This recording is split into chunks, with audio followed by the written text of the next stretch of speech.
Good evening and welcome to this meeting of the Audit and Transparency Committee. I'm Councillor Gerard Hargreaves, I'm Chair of the meeting, and I'd like to welcome you all here tonight. And I think it would be appropriate if we start the meeting with 72 seconds silence in remembrance of those who lost their lives in the Grenfell tragedy. We just join in 72 minutes silence, please.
Thank you very much. Any poor disruptions? There's no proceed here, but no poor disruptions. Thank you. Does any member have a disclosable pecuniary interest in any of the matters before the committee this evening? My standing statement that I'm an employee of Standard Chartered Bank, which is a treasurer. Could you say that a bit louder? I'm an employee of Standard Chartered Bank. Thank you very much for disclosure. Thank you. Item 3. The meetings of the previous minutes have been circulated. Are they agreed as a true record? We'll come on to matters arising in a moment, but any... Got a couple of corrections. Okay. Do you want me now? Yeah. Sorry. Okay. Page 6. Middle paragraph, the last bullet point about Councillor David Lindsay as a trustee. I did say that his wife was an employee of Clement James at the time. So it was that he isn't a trustee, but his wife was an employee, which was his declaration of interest. Okay. And then the second one was page 8, which was about the fees. There's the very last bullet point. I asked why there was a question mark over the final fees. The answer that I noted was that it would be only if there were different findings, which isn't quite what that response says. Noting that there were some inferences that can be drawn which would suggest the final fee would be different. I believe Mr. Grady said that actually, if the work they did between post-January turned out to be different, then the fee would be different if there were different findings. But at the moment, they envisaged it as being as shown. Okay, we'll And then you finished? Yes, I think. At page 8, Councillor Gardner also inquired regarding it's the third bullet down regarding the party transaction. I think it means related party transaction disclosure. And then on page 10, there's scrutiny of Grenfell expenditure in the penultimate line. That's nice.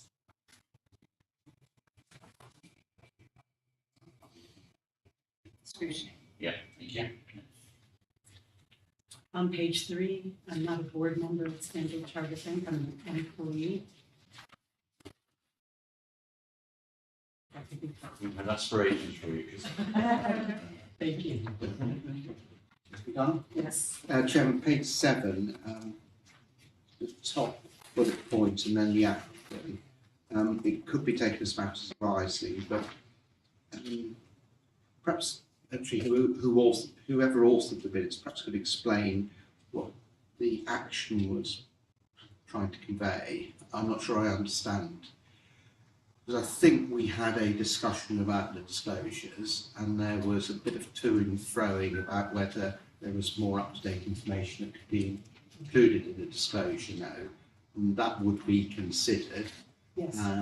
And but the way I read that note, I'm not sure that there was going to be any consideration for changes to the note as presented because the accounts were approved by the committee.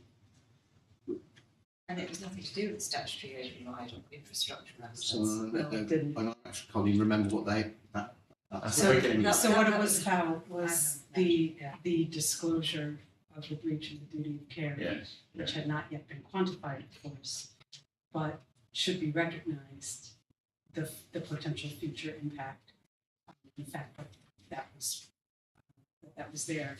And so, as I read this, it says here, David Hughes assured the committee that this could be taken away for review. We acknowledged that there wasn't any quantification, but there was an understanding reached, I thought, that something would be said. And I had taken the noted action by David Hughes as a commitment to do that. Okay, well, as you're aware, David is not here tonight. Yes, of He's course. not well. Yeah. Can I take that away as a question? And so what would you like to see? Well, I asked to see the accounts, and I think I saw the same draft that was presented to the meeting with no further changes. Is that correct? Lisa, welcome Lisa, who's this is your first meeting, so you're probably not up to speed on some of this, but do you want to comment on it? Yeah, thank you, Chair. Thank you. So the accounts haven't changed since they were presented to the committee in October. We are still waiting for the outcome of the statutory override from SIPA, which is due at Christmas time. And then we'll be able to present the final accounts back to you early next calendar year. But the SIP for override doesn't relate to the disclosure. It's not the contingent liability. So we're just worried that the contingent liability note, it looks stale, and been updated, I think. Yeah. Simply, The words and as to whether there was any updates that would be appropriate to put into that note. Okay, I'll take that away then and have a look for you. So I think the part of the question related to the disclosures that was made in July and actually whether that related. So I think what we're looking for in the account is a recognition that that disclosure is not a complete disclosure necessarily, because we don't know what the final outcome will be. The disclosure hasn't been updated. Yes, Disclosure yes. hasn't been. So there was a disclosure and a court hearing in Yeah. July. And the question is, should that be reflected already in the accounts? And that was going to be taken away for review as to whether there was a change to the note. And whether that was this financial year or the next financial year, and if so, if it's this financial year, what's the word?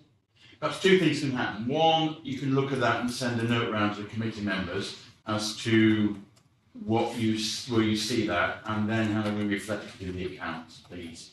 Will do. Thank you. Thank you very much.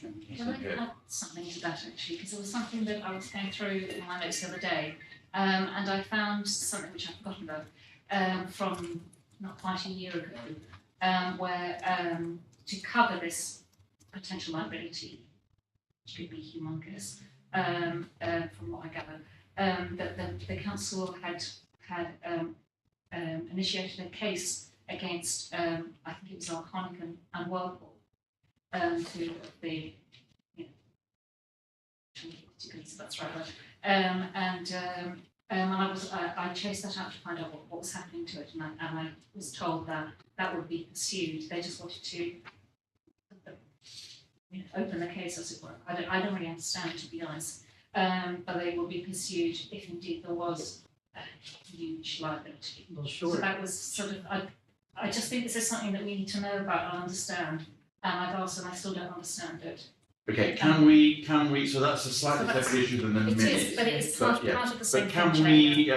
can we ask, no, we would like a full update on that issue. We did talk about it at the last meeting.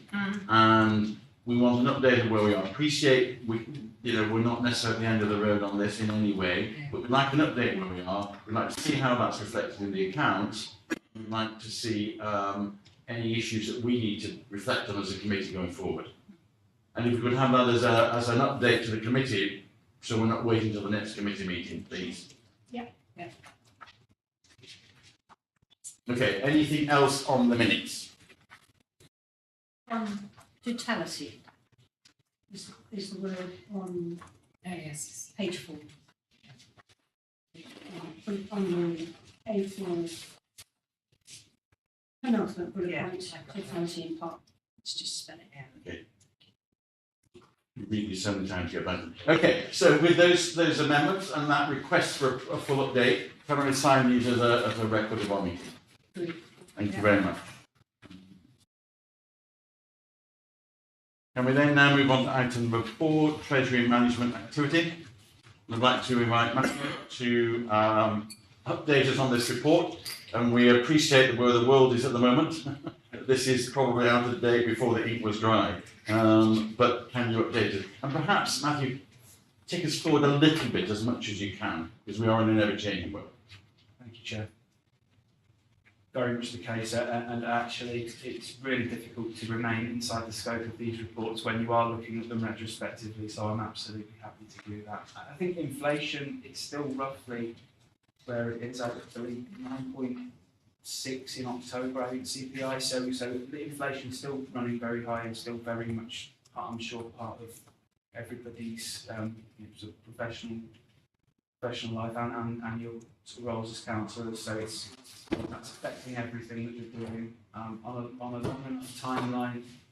And I looked at a chart from the Bank of England this morning, and actually in the back end of 2023, it does show inflation tumbling to not right down, but actually within sort of 2 to 3 years to be at or around their target level. So I will get Ewan to cover that when I introduce them and when Ewan talks. But actually, there is still an anticipated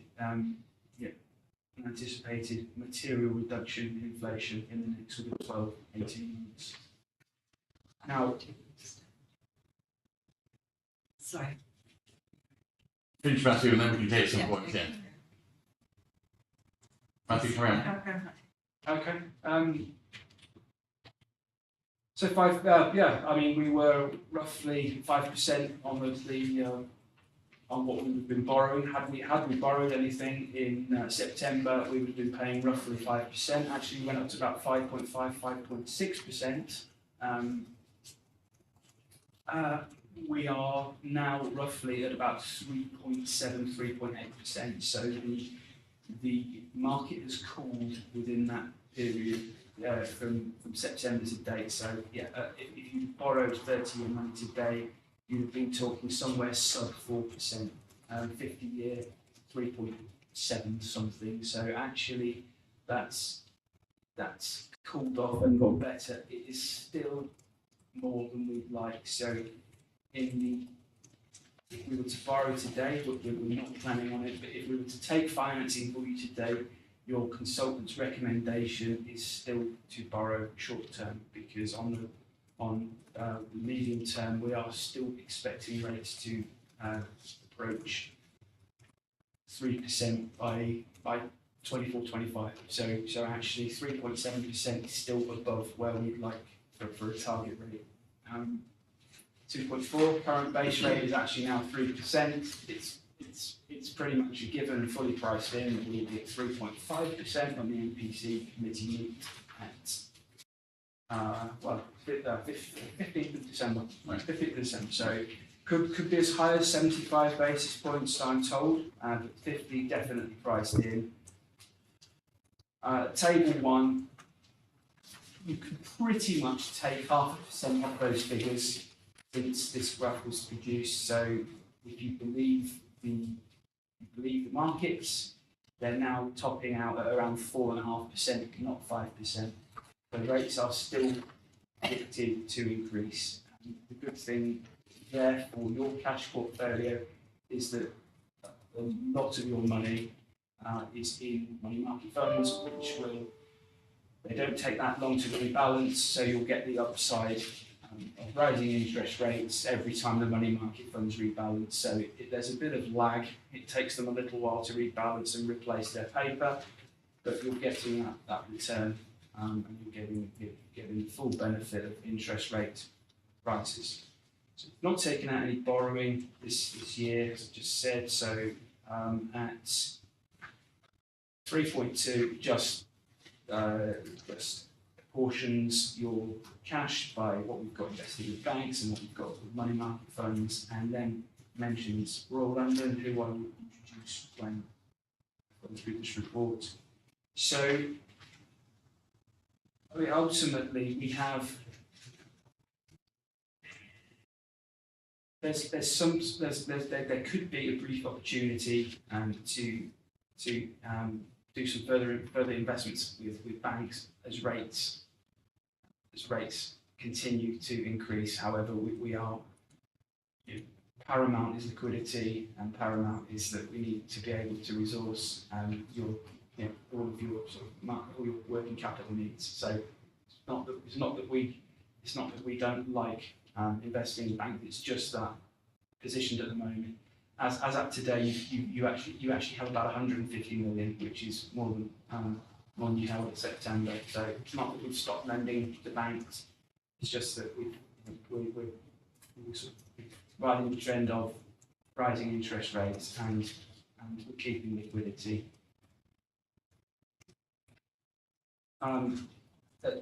The only other thing I was going to mention was I know the co-opted members they like cross-checking reports, so I've left the 184.9 capital spend. I've left that yellow because the accounts haven't been signed off yet.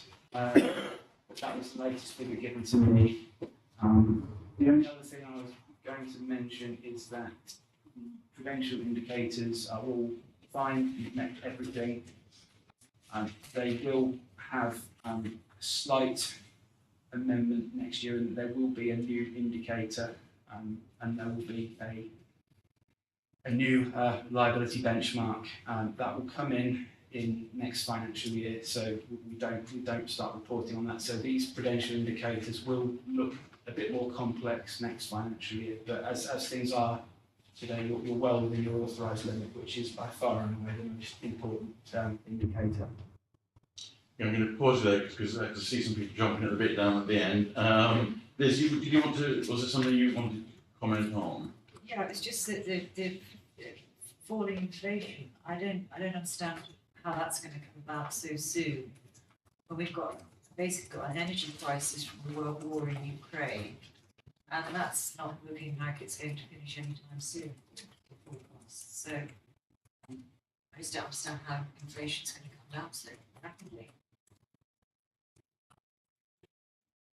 For the chart, I'll send you. Yeah, I'll. Okay. Yeah. You framed It's it not as tomorrow. Bank of England, by the Bank of England view. Yes. Okay, that's something we're not going to be able to Yeah, okay, prove so- tonight. But you are concerned that if it doesn't come down, there are implications from what you've been saying. Yeah. You predicated quite a bit on it coming down. If it doesn't, there are obviously ramifications for it. Yes, Yes. that is Yeah. definitely. Yeah. Quite nice. That means ramifications right across the council, isn't there, in terms of our expenditure and our terms of treasury and everything. So Yeah. there's a lot riding on the inflation rate coming down. Yes, I mean inflation. It's far more of a revenue pressure, Yes. and actually it's a very, very difficult pressure because actually not all of your contracts. I'm talking out of scope now, but presumably not all of your contracts are inflation linked. So actually, I would have thought there were things that the council would be buying that would be above RPI inflation, and some things that are below. So it's it's But there's that secondary consideration. Yes. Buying. absolutely. Yeah, and how inflation impacts that in a general sense. So Chairman, I think what we would need to know is what is the council's view? So somebody in finance, somebody in the executive is going to sort of look at all the opinions from outside and work out where they land and base all their forecasting and financial management on that. So I don't think, Matthew, you were saying that the number you framed as the Bank of England was the council's view, or were you saying? No, I was citing a chart of the Bank of England. Yeah, okay, so we don't know. Does anybody know? No. No. So we've made some assumptions in our forecasting and our budget setting about what we think inflation might be, but I have to say they're assumptions, they won't be specific. And the assumptions are different.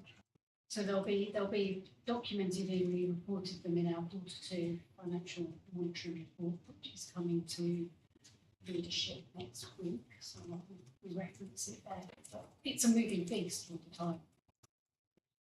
Okay, do you want now to introduce everyone on the colleagues? I've got the chart. I'm not about to start passing my laptop around at a formal meeting, but I've got the chart.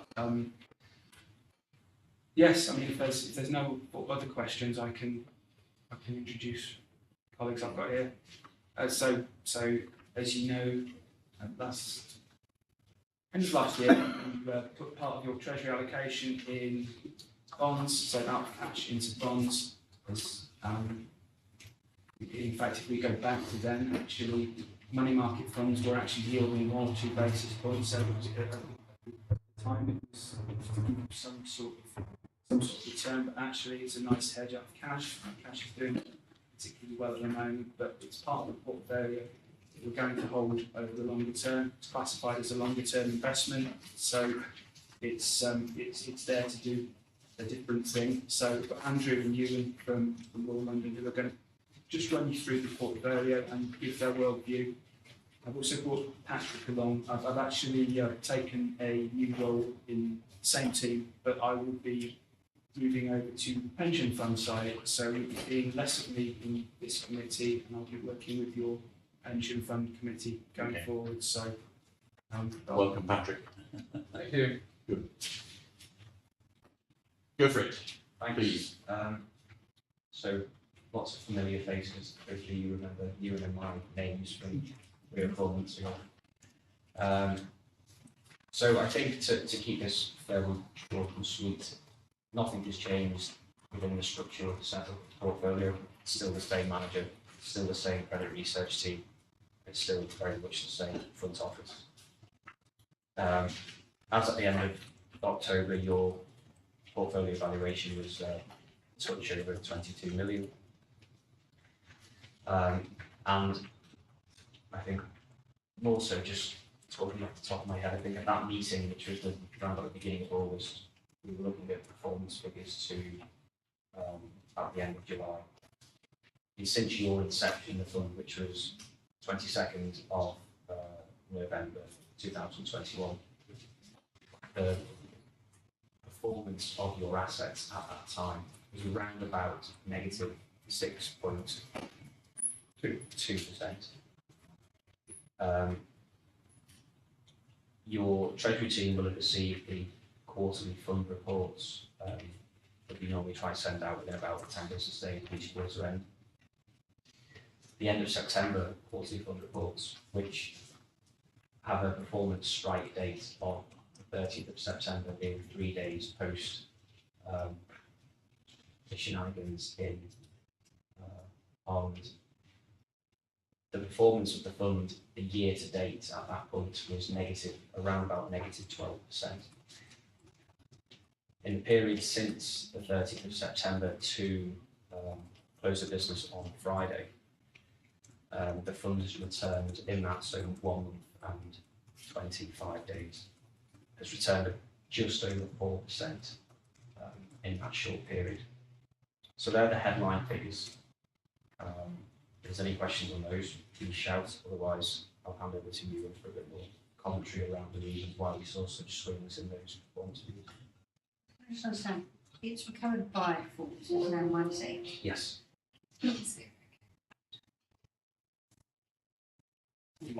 Any other questions before we move on? Okay. You. My comment on those numbers would be that those are the kind of numbers. For example, that plus 4% return that you've achieved since the end of September, that's the kind of number that we would normally expect for a whole year from this kind of fund. That's what we had expected, but things changed. There's a lot of volatility in the market swinging one way, then the other way. There's changes in sort of outlook and considerations about the health of the economy in the UK and beyond as well. We're not the only country to have gone through this sort of volatility in recent months. US yields, European yields went up and come back down a little bit as well. So we've all sort of enjoyed the same sort of negatives and positives to one degree or another. But I think the main thing about the return that we're expecting in the fund from here is it's largely a function of the yield of the fund overall. But the yield of the fund gives the return to the average return to maturity of all of the bonds in the portfolio, at the weighted average. That number is now around 6%, whereas previously when you bought into the fund it was probably around 2%. So we've come a long, long way. It's been higher, it was over 7% at one point, but it's now come down to sort of around 6%. The good thing about yield is that you will get that over time. The bad thing about yield is that getting to a higher number, with investments that carry so-called duration or interest rate sensitivity, means that performance getting there is negative. When we back down from that, potentially if yields do fall, and that's what they've done over the last month or so, performance can be very positive looking. If yields do nothing, then essentially you get per annum, you get the yield on the fund over the duration of the fund, approximately. That's a rule of thumb. So we're looking at 6% per annum over the next 3 years. If yields do nothing. The question is, do yields actually do nothing or not? They could come down, because if inflation comes down and the pressure on interest rates to go further and further up starts to moderate and perhaps reverse itself, then there is potential for yields to come down. If, however, there are more crises out there, the war in Ukraine hasn't gone away, it's only on hold till after Christmas or winter perhaps, then inflation could, in theory, kick off again, and that may put further upward pressure on yields. And there are other technical pressures further out on the yield curve as well, such as the Bank of England releasing hundreds of billions of pounds worth of gilts back into the market, which could have upward pressure on the whole yield curve. So it's by no means an easy thing to try and predict which way yields go. But what we do have is the comfort that bonds mature, they have a yield to maturity on them, so you will get that return as they travel towards maturity. That's a good thing. The best thing bonds is that there is a return to be had to maturity. You and your prototype there, full of lots of ifs. So it sounds just like my investment money. Did we ask questions now or set them up for? No, ask some questions now. Shall I just go first? So I've been on the committee 15 plus years, and this sort of portfolio we've had of this type of assets has always been positioned as extremely low risk, and there's, as to example it, concerns of not investing or having monies on deposit with some commercial banks, everything going to the public sector pot. It seems to me that we've leapt from extremely low risk to a higher level of risk. So my first question to myself is, and to ourselves is, when did we last look at the risk management policy, the risk appetite, or when did anybody last look at it to decide whether this type of portfolio was the type of asset we wanted or not? So that's a question. I can't remember seeing a proposal to this committee to say that we would be moving into this type of asset away from some extremely low, nearly zero risk public sector investment. So that's a question, and then perhaps it's a time to have another look at our risk appetite. I'm not suggesting we sell something tomorrow, but I think we might like to somebody, either ourselves or in the wider finance group in the council, have a look at the policy to understand to reconfirm that we're actually content with it. But others got some more information. I think you want to just answer that, because I think, as the markets are so volatile, I think probably the whole question of risk and where we are and how we approach it. Yes. So investment grade bonds were added to the Treasury Management Strategy Statement in 2021-22 at the start of the year. So it would have been a change in the Treasury strategy. We did that in consultation with your investment advisor, Arlen Close, with the portfolio holder at the time, which was Councillor Mary Will and Mike Curtis. So even to put it in the strategy, there was that consultation. It would have been outlined at full council, because you typically only talk about the changes at full council. I wasn't there, but that was the only. But in that year, that was the only amendment to the schedule of permissible investments. In regard to the actual transaction, again, it was done through Councillor Wheel and Mike Curtis, and the final decision rested with them. We actually looked at our closest buy list, picked the best 2 managers, and then put them in front of in front of those 2. But again, there was 2 sessions before that, an education session, so that. Yeah, so it wasn't. It was done from a place of enlightenment, and we did everything through our close, and the risks were understood. However, this was a very different world, and actually you can. I mean, actually, if we look up and down the country, what some councils do some very unusual things with their treasury cash. This is literally the next place to go to from cash. So this isn't in any.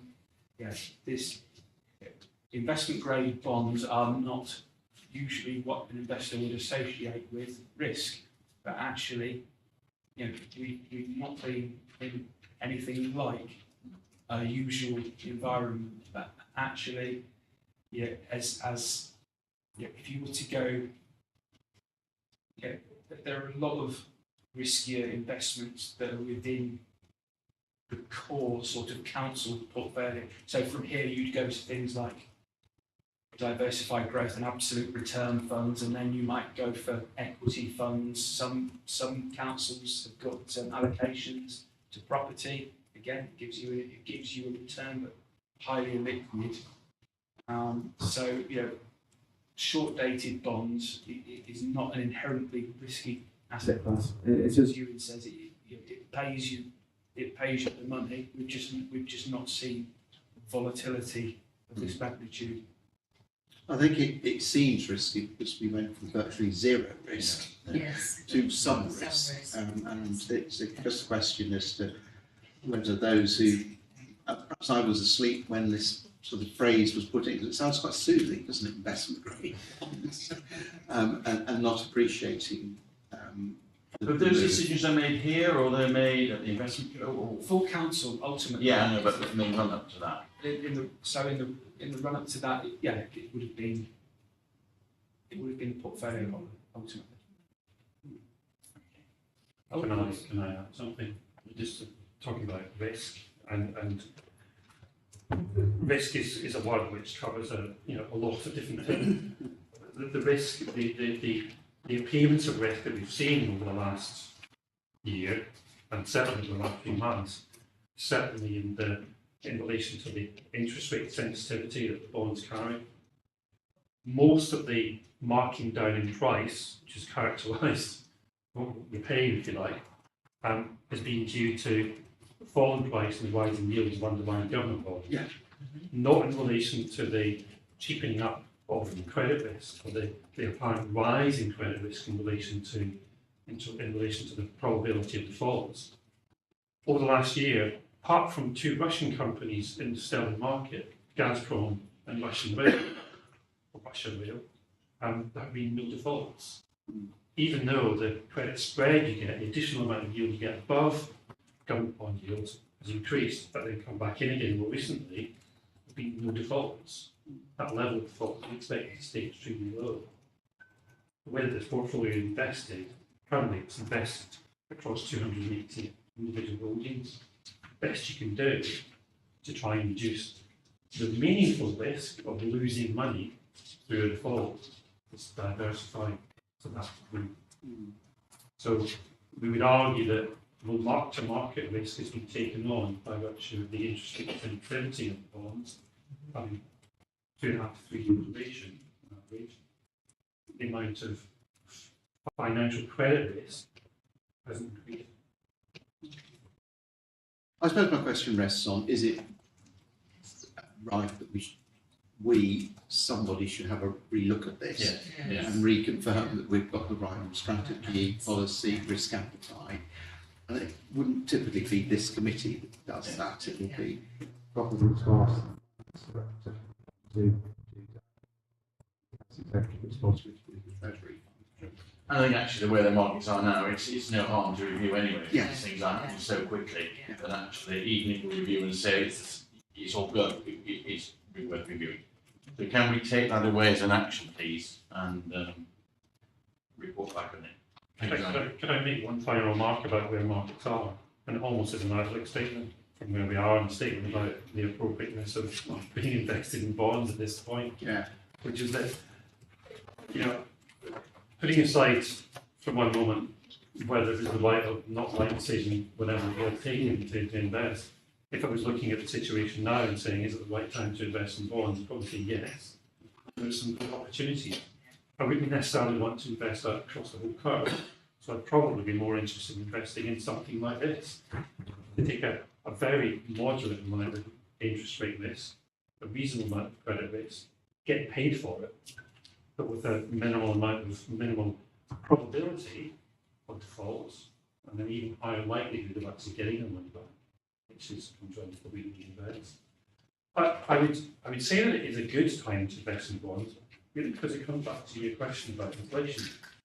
And you said, how does inflation actually fall? Inflation is the rate of change of prices over a 1 year period. That's the official measure. All that has to happen is for prices to stop rising versus where they were a year ago, and inflation falls to zero. Overnight, potentially. And that could happen from individual sectors within the basket of inflation. It might not happen to the whole basket at one time, but it could happen quite rapidly. And that's the reason that would be the reason for the Bank of England's sort of taking off the brake, which is interest rate policy, and easing off a little bit. Okay.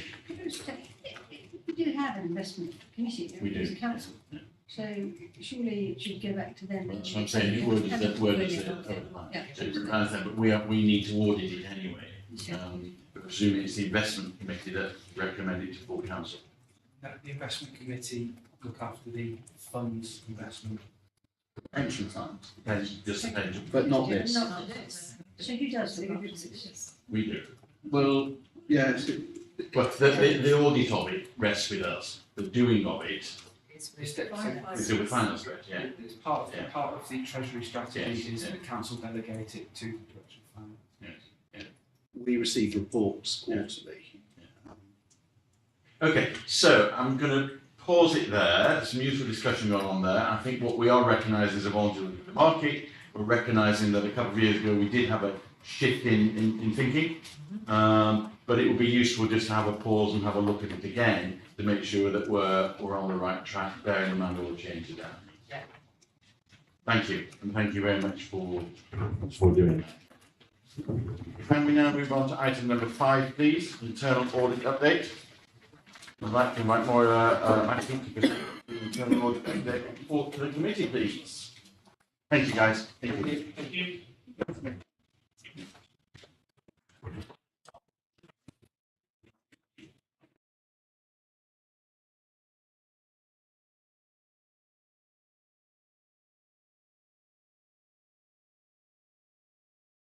Good.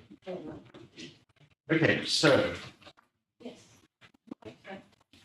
This is a progress report for you, mainly because there's been a few audits since the last meeting, and that came in last month.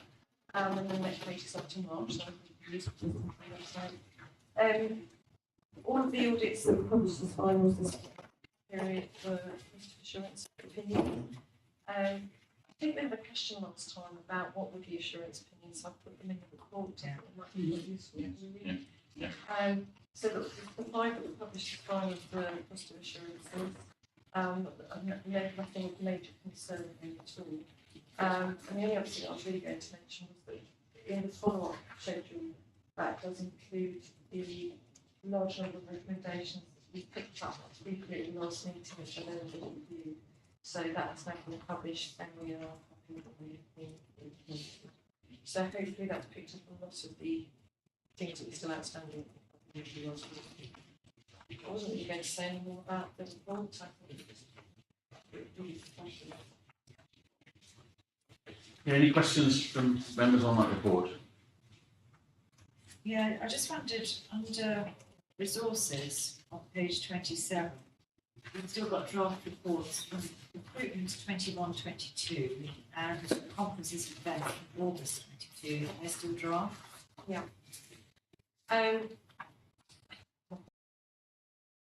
So some of the audits started very late in the last financial year, and I actually, if I'd been able to, I would have put the final report out on recruitment last week. It was just literally out of time. A lot of committees late before. It took a while to get there because we needed to have a conversation with the teams, and that's a very specific things in there because the recommendations were appropriately directed. And I had that meeting about 2 weeks ago. Just need to get my report out there. The other one, with conferences and events, we've been trying to wrap that up, and we are chasing it. Sometimes it's just very difficult depending on how busy the audit is at the time. So we don't, it won't get left, it's just difficult to when the report goes out, we want them to come back and say what they're going to do. And when they go to do it, so we've got that, we've got to progress it to final. Because if what they're suggesting isn't acceptable, we don't have to go again. So apologies, there's some. Do you need any help with reinforcing the importance of prompt and robust response from somebody? If we feel that we are struggling, and obviously we're constant resources as well, so we can report up through these through live analytics to drive the message down through the team that we need to get the responses. With the other departments, we do say we do need responsibility, and if you can't respond, we need responsibility. Is there a policy or a guideline between when a report first comes into draft and when it's meant to be finalized by? Every report, I'd have to say review is different. We do have we have our own timelines. They're mainly on us getting from the end of field work to draw report. We ideally ask for a response within a certain period of time. It's not always possible, we accept that. People come back to us and say why.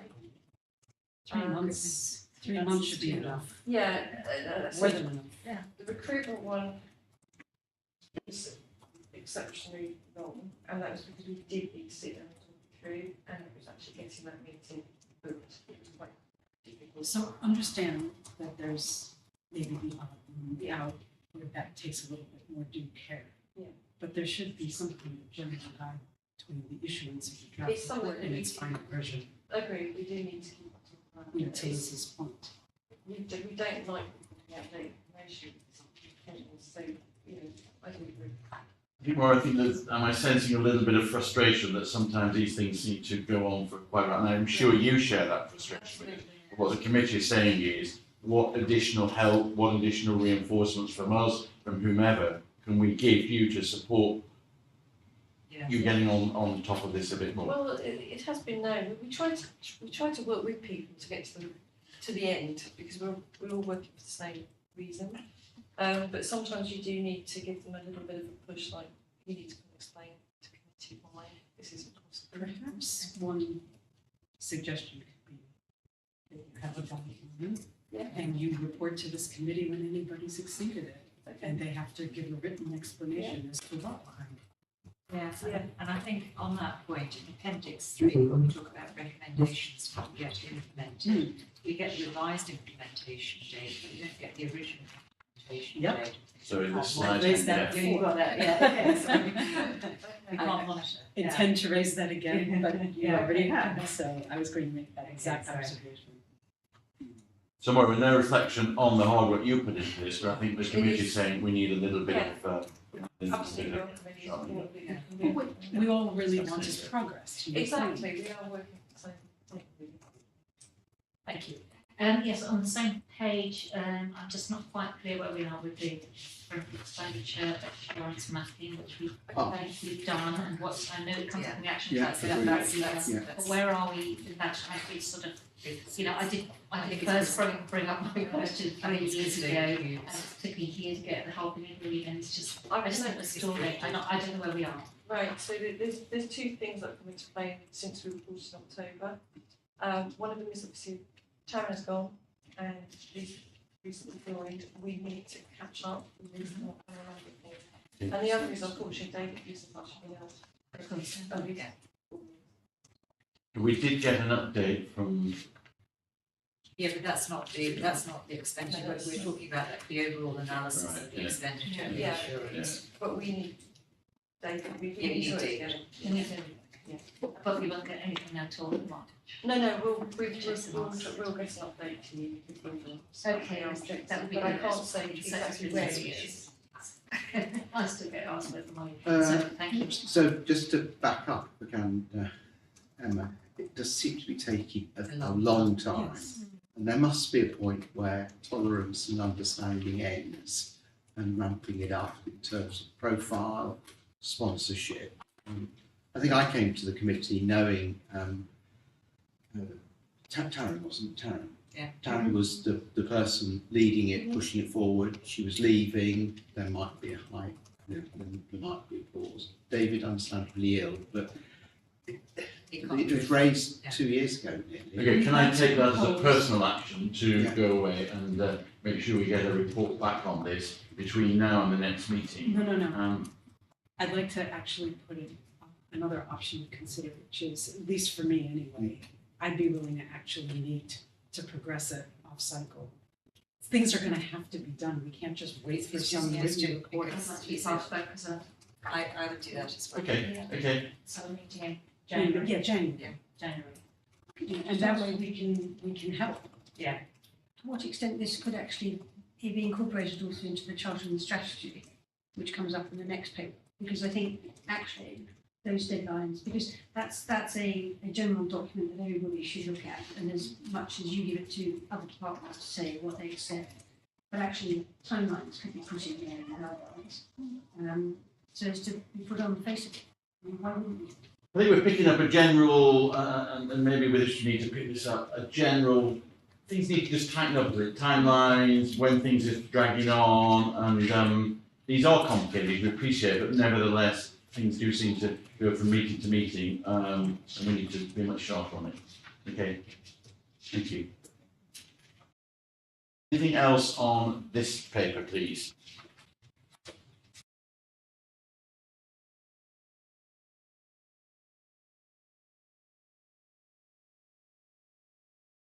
Information, so let's move on now to item number 6. It's internal audit strategy and charter. So we've got all sorts of charters today. So let's start with this one. Thank you, Ben. I'll just give you a little bit of background. The charter is something that you need to have in place to demonstrate. It's how we present to you and other people how we present to determining standards. And it hasn't really changed since last year. The only difference is that for a couple of years we haven't had it approved. Previously we had it noted, and it's expected that we should have it approved. It doesn't say how often, but it should be on a periodic basis, and it felt appropriate to get it approved at this point because it hasn't been for a while. Because we're actually undergoing a peer review on our compliance with the standards, so we would want to demonstrate that you can approve it. I think what is difficult I found reading this is there anything, what has changed? The only thing that's changed is actually, I think, in the, it's summarised in the version control at the back, where it just said, it was literally some typos and some incorrect terminologies. So where is this? Yeah, so it's page 49, It's October 2022. Review, only changes minor typos and change the date. So we will look at it anyway every year. We probably won't bring it to you every year because it doesn't really change. If something significant changed, then we would bring it to you for review, and I would highlight those changes. But they were literally very small typos, mistakes that got through last month when it was just presented for note. So why was it only noted and not approved in the past? Well, one of the things was about when the meetings were in person or not, and if you could approve anything, make a decision with people, you know, who was present, who wasn't. So it was just easy, just nothing much had changed, was just keep it simple, note that it exists, be aware of it. But we want to approve it this time because it hasn't been approved since So one more question I- 2019. Before if we looked at any other council, would the document be significantly different, or is it No. just blanket across every council? It'd be very similar. It gives you sort of, some of the terminology that's used in the public sector in terms of audit standards is very private sector based. So it gives you a lot of explanations as to what those positions are, for example, in the public sector. They talk about chief audit executive. These are not terms that we use in everybody. So it's really just giving you an interpretation of how we apply those standards within the internal audit team. I had two questions. One, is it still appropriate that we are providing audit services to councillors from Fulham? I mean, would we actually be better off just focusing our resources internally and potentially on Westminster? Okay. Okay, and secondly, on page 45, it talks about 5-year external review. Is that the peer review you're talking about? And when was the last one? Well, it was due to take place in 2020, so way back, before I even came here. But of course, COVID. So when was the last time we had one? About 7 years ago. Probably about 7 years ago. I haven't actually been able to put it down completely. But on the first point, we're not just an internal audit, in-house internal audit team. We're supplemented by external resources from SARS through framework agreement and PwC through framework Audit. And to be honest, most of the work that is done by consultants. But do you then But do... we manage it. Yes, and then you get paid for the management. Yeah, we prepare their plan, we consult with their senior leadership team, but they pay themselves for the work. Yes. So is it cost effective for you to be managing that and doing that workload if they're paying results? So actually, is it something that it would be a relief not to have to do and you could focus more on other internal audits and I don't think so. chasing deadlines? I think it actually complements what we do. Having I disagree. There's Yeah. yeah. Okay, thank you. Section 7's headed the Audit and Transparency Committee, but to me it talks about internal audit. And the other point I was concerned about, I think I wholeheartedly support us having an effectiveness review. Yeah. But one of the things we have to do is hold internal audit to account for the work they do. It's how we get our assurance over the internal control systems, etc., etc. Is it therefore right that David Hughes, who heads up internal audit, should be responsible for our effectiveness review? Very good question.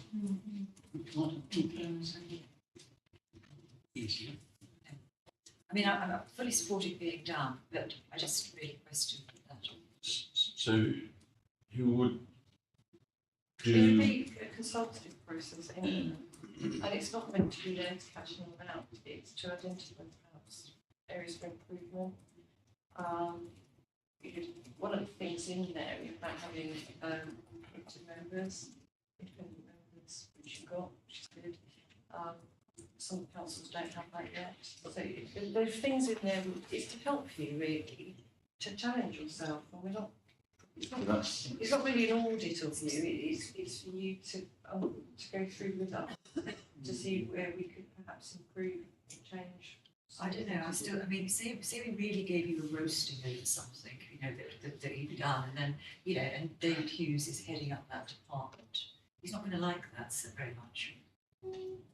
Okay, I think I'd like to that's, think let me discuss, let's discuss that with them. I mean, it's a very valid point, I and think in your own, If very we could much. share what the proposal would be and how we would go about it, because it's not obviously just I committee. think there's a principle, Maura, I think there's a principle. I understand that, but we have, you know, we are meant to be, we're meant to have direct lines of reporting to yourselves, chief exec, without feeling favour, so, you know. And if, you know, if it's sorry to interrupt, if it's something like the gravel, for example, so we found, once we actually get the figures we want, we found something which is a bit of an oh my god, rather than just could have been better. And then, you know, it comes back to us to, I don't know, after all the delays and so on. I mean, there was some, you know, I really want to have a report which I'm happy with, you know, even if there's some things which aren't great, but there was a serious reputational damage involved in this as well. And the fact that it's taken 3 years to get here, it's because it took me a year to persuade the previous chair to agree to it. It is, you know, I find it massively frustrating, and as some people will, you know, they'll think the worst. You know, why are we dragging our feet? And you know, illness and everything notwithstanding, it doesn't look good from the outside. No. Thank you, Chair. My comments are on page 47, section 9.5 and 9.6, where there's reference to significant consulting activity Yeah.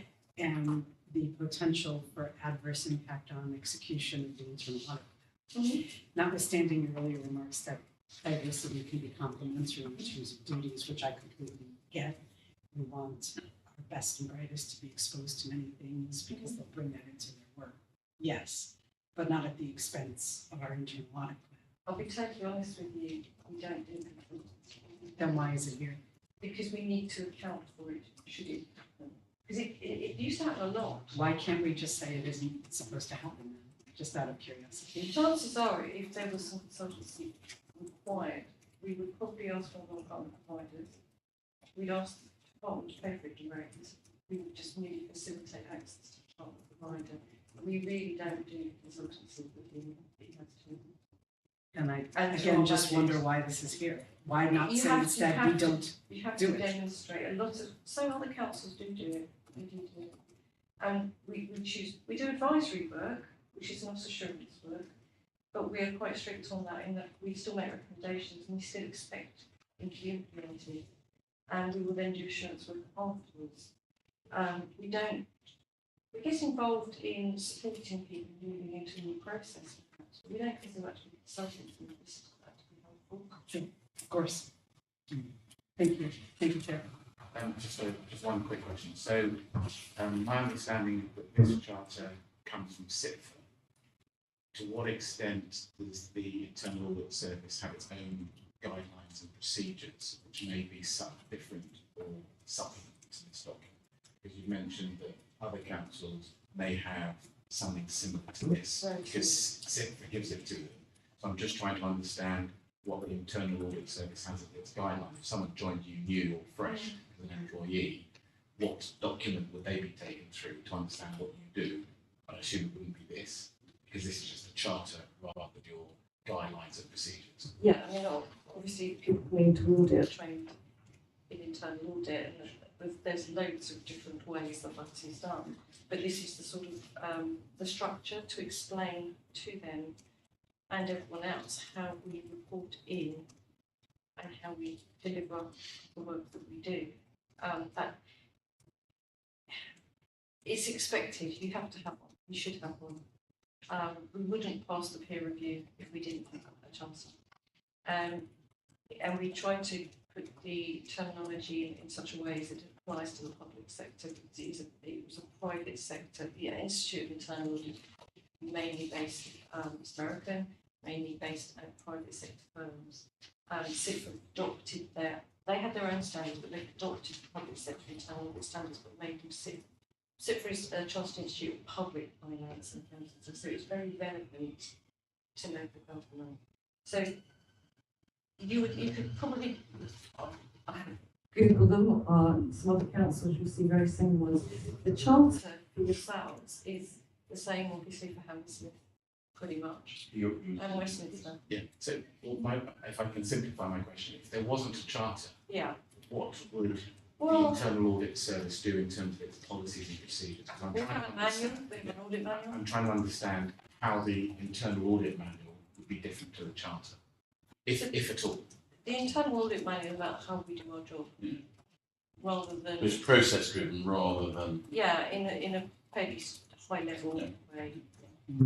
so you've an operating manual and a different, Yes. if you could like, Yeah. a different. Andrew? Yeah, well, actually, it gives me the word I want to pick up on. You see, you've positioned this as completing a process for somebody else to review us, rather than us really thinking about our strategy and choosing from the different options.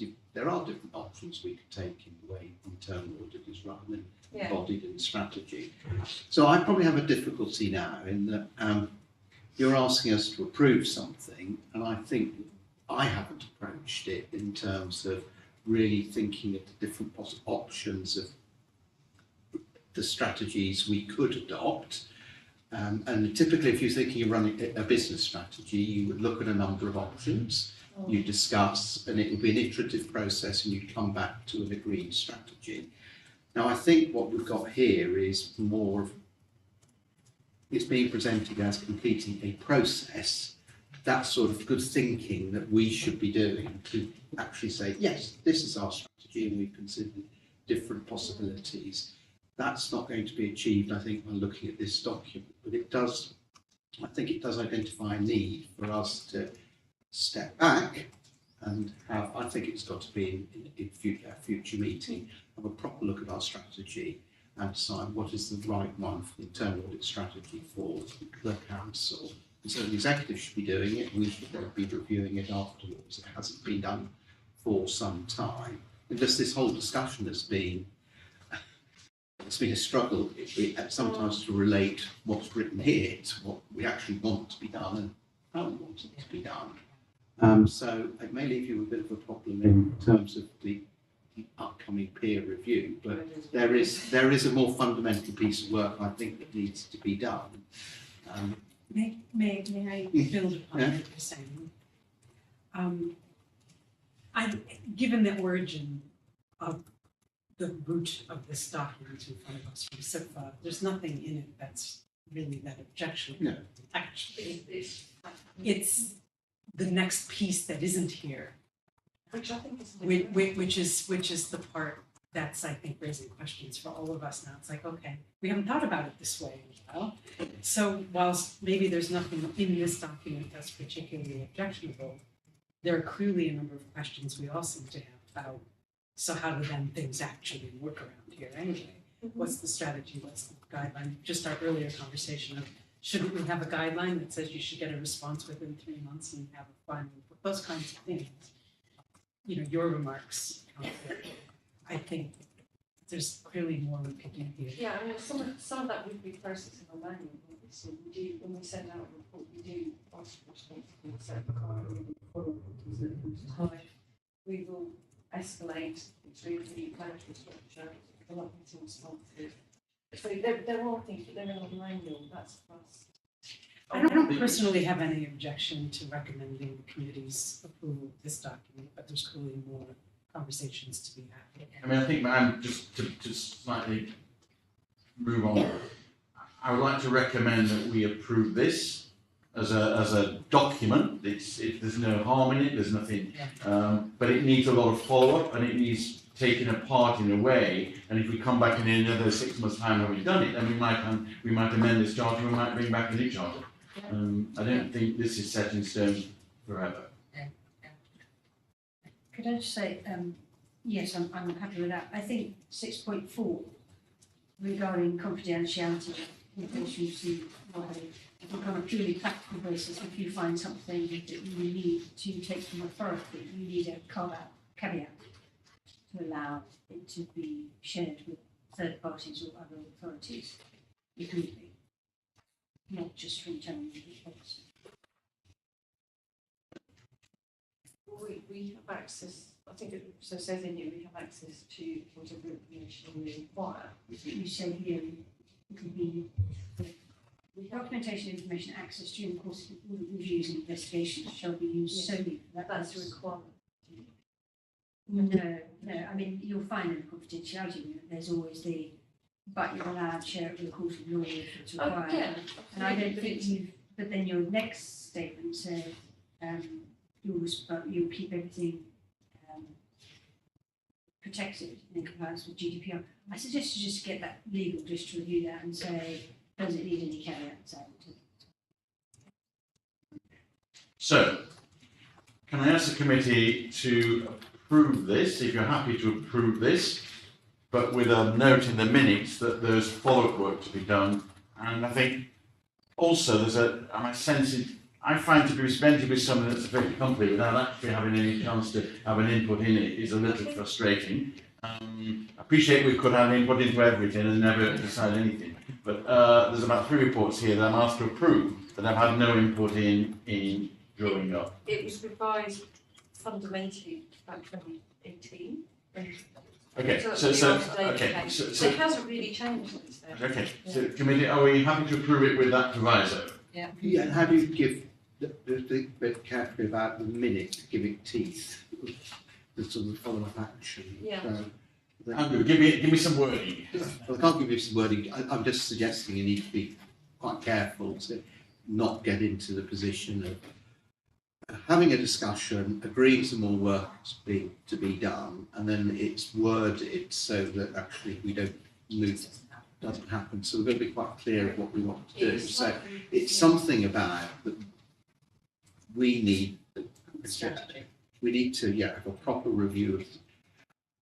So I'm stumbling because we've approved a document which has in its title internal audit charter and strategy.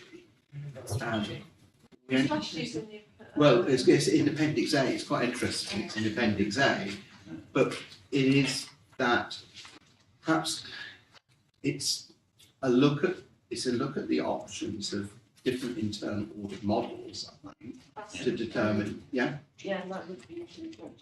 Can we just let Andrew finish? Well, I think it is looking at different options in terms of internal audit models, and then we determine which model and then what strategy, and then we go from there. Because I'm kind of thinking where the tri-borough stuff hasn't worked very obviously in, say, the shared services, it got broke, and quite a new approach was taken.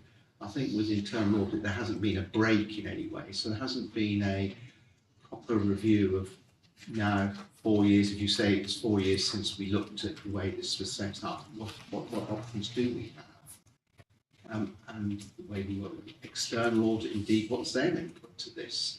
Who knows? Don't read through this because she's quite a build up into it.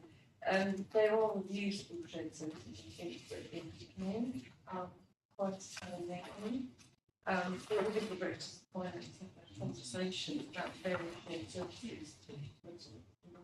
Because David has a number of shared services, and is as well the insurance, and of course it's everything. I think that's just as well. So I think there's a bigger picture, but I totally understand that, and yes, they should review it on a review basis. We've recommended that actually as an audit. So Chairman, I think one sort of particular thing is that something like the strategy for the main process underneath this should be reviewed periodically. Yes. Yeah? And it should be done in a more in-depth way every so often, and perhaps then in the intervening time just look at more incremental any changes. Okay. So do you want me to try to come up with some wording which could go in the minutes? Yeah. Yeah, would that Please. help you? It would indeed. Yeah. Yes. Yeah. Rather than try to do it on the hoof. But I think you get the sense, don't you? Yes. Yeah. Thank you very much. Very, very useful discussion. Thank you. So can we move on now, please, to item number 7, Thank you, Chair. the half-yearly corporate anti-fraud report. This is the half-yearly report. It gives the committee an overview of the anti-fraud activities that we've been dealing with in the first half of the financial year. There's 3 possible outliers pretty much to draw your attention to. In this report, we've got a short update in terms of RIPA, the Regulatory Investigative Powers Act. Just to give you an overview, although I have to say it's a 0 return. Surveillance is pretty much during the pandemic reduced, and to be quite honest, there are alternative and sometimes less intrusive methods for us to undertake in terms of an investigative tactic. So it hasn't been used as much, but it is something that we do need to bring to the committee to make you aware of. The other outlier really is pretty much around about the issues relating to the fact that we are about to become part of the fraud hub. So just to make you aware, it's a new venture we're moving into. This is where we're able to match data on a much more regular basis with other local authorities in London in terms of prevention and detection. So I'm pleased to say that we've become members of that, and hopefully I'll be reporting to you updates on the effectiveness of that over the next 12 to 18 months. I think that's pretty much it. There's also one last little outlier here, which was just a recap of some of the COVID fraud work that we did. Now we've got to the point of obviously starting to audit the work that was done during the COVID period and looking at the business grants. I've put a detail in there of just to highlight to you where we did stop some of the business grants from being paid and the reasons behind that. So I thought that was important to show to you.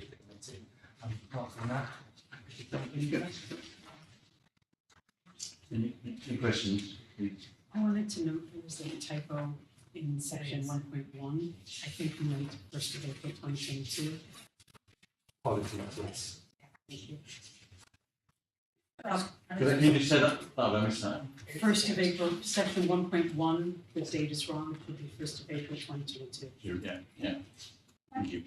First off, specifically on page No, 70 on the blue badge case, where the vehicle was a private hire vehicle, so presumably had some.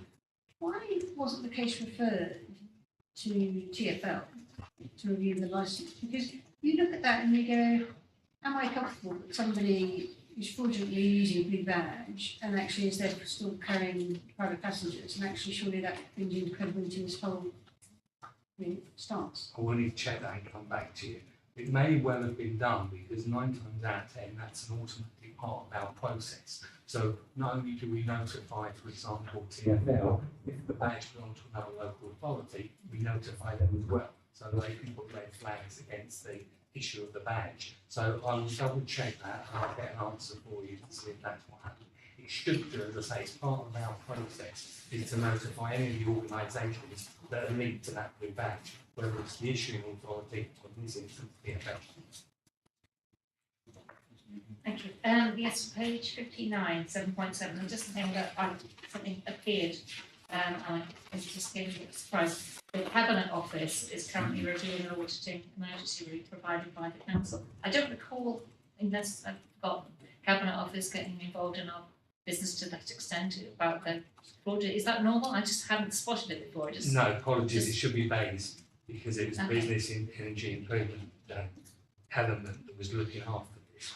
I will double check, because this is figures I took from one of my colleagues, so Okay. I'll double check to see exactly if that came from them. I think it was probably Bays, but Bays may well have instructed the Cabinet Office to do the auditing element on their behalf. So one of the questions I asked, question mark there, is provided by the council, is it specifically on RBKC or is it by councils in general? No, this is the RBKC element. Right, okay. So my understanding is that Bays was overseeing the business grant relief. So they were coming up with the processes that local authorities should put in place. They were giving us the details of the criteria and the funding. Now we've got to the finished point of that. It may well be, and this is what I will need to double check, Councillor, that the Cabinet Office have been instructed by them to do the auditing to make sure that local authorities did the right things in terms of fraud prevention and fraud detection in respect to the business grants, which obviously is very important. But again, in many instances, there was a little bit of sort of an awkward scenario where Bays wanted local authorities to get payments out as quickly as possible to support the grants, to support the businesses. But on the other side of it, we also wanted to make sure that there was some low friction checking being done rather than just paying blindly. Yeah. So it's making sure that what did local authorities do? Did they do enough due diligence before the money went out? So that was, I mean, this would have happened anyway, but I don't recall any government department being so closely involved with with this kind of issue before. No, Is that normal? they have been in terms of other, I mean, again, it's an unusual circumstance because of the emergency relief that was given out. I think it came from the point where there was a lot of issues relating to the grants given in general. I think from my own point of view, I felt that local authorities, we had some really good intelligence. We knew the businesses, we knew the individuals that we were making payment for. I think the problems unfortunately lay with some of the financial institutions who were giving bounce back loans, and that bounce back loans being underpinned by government money. Unfortunately, they didn't follow as much due diligence in terms of identifying and checking whether the individual matched the criteria for the bounce back loan and made payments without doing enough due diligence, unfortunately. And so are all councils being audited? Every council will be audited, absolutely, yes. Apologies if it seems it's just us and we've been picked out. Right, that was what I meant, right. Apologies, councillor. I wonder whether we've done anything different than anybody else. No, not at all. Okay. Any other questions on that, or can we happy to note it for information? And move on to item A8, annual review of anti-fraud policies. And guess who's going to present this? Thank you, Chair. This paper is for approval. Hopefully it will be a little bit easier. These policies have been through the council, this committee on a number of occasions. Some members have given input in terms of developing and improving them over previous meetings. This time round, there are no material changes to any of the policies, so hopefully you'll be able to approve, but happy to take any questions you may have. Hands good, Gazette, you go for it. Oh, okay. I think we have seen these before, so you're quite right to say that we have. I did have a question on page 76, section 7.1, where there are a couple of bullet points here for red flags. Apologies, could I just ask which of the... I'm sorry, policies? the Sorry. anti-bribery policy, page 76, section 7.1. If that helps. Yeah. I'm sorry, I didn't realize you didn't have the book, so you didn't know what page I 76 went was. analog. Fair enough, fair enough. It says, a member of staff constantly ignores the procurement process, continued use of the particular supplier or contractor, officers asking for invoices. How are these things monitored? How would you determine if there's actually a red flag there? Again, these are really, first and foremost, these are what we're expecting departments to pick up on. We now have a procurement team, which falls under David's remit, so there's been a lot more closer working with our colleagues for them to start to identify issues through whether it's capital resourcing, and more importantly, when people aren't using capital resourcing. So what we've started to try to do is a little bit of basic analytics. So, for example, we look at the over 500 payments and make sure, have these individuals, are they companies that are actually known to us as providers who... So just to pause you, the answer is yes, they're being monitored. Yes. Excellent. Apologies. No, no worries, no I was trying to worries. give you an explanation as to how we did it, rather than yes, we do it. I do have a next point to raise, but does anyone want to build on that? Well, just a question about it. Did you say that people doing these checks work for David? So the procurement department falls under David's remit now. So that's really helpful because what we're trying to do is to support those colleagues in procurement where there are issues where people are not being compliant, where they're not following the procurement code, because to us that can be a red flag. So we're there to support them for them to ensure compliance going forward, and for us to look at it because it's a red flag. Is it something that they're just not, they need education, or is there other untoward reasons why they're not following the process? So Is he it works quite responsible well. for the whole procurement function or just the audit checks within the procurement function? Just the strategic side of it. Strategic. So they're strategic overseeing, so they have close liaison with the individual procurement. That is unusual. That is grading your own homework. It's really, that's not right, I don't think. I would agree. I'm struggling to understand how you would independently monitor something that you're responsible for. You wouldn't. You would monitor it as a first line within your own shop to make sure that you were doing your best to adhere to things. But- That's the overarching strategic side of the procurement. What we're asking our colleagues there to identify where there's potential concern. Forgive me, what is the reporting line here? Let's keep it simple, strategic or not. If these people report to the same person that's meant to be certifying that these things are monitored, how does that work? That's the concern that we're raising. Yeah, each department should be responsible. So I think we need to explain the We need difference, that. because every Clarity. business department is responsible for their own procurement. But there is a central oversight of the standards of that procurement, if that's the right word. That is helpful, and that's a Right, good okay. distinction. That probably helps better. Yeah. Explain. That's fair enough. Yeah. So if as part of that, there's the monitoring independently of everybody else's Yes, procurement, yeah. that I get. Sorry, and that's where we're picking it up. See, Does that make sense? that's So- much, So they'll that's identify. much clearer, thank you Yeah. so They then much. turn to us to say, I've got a red flag.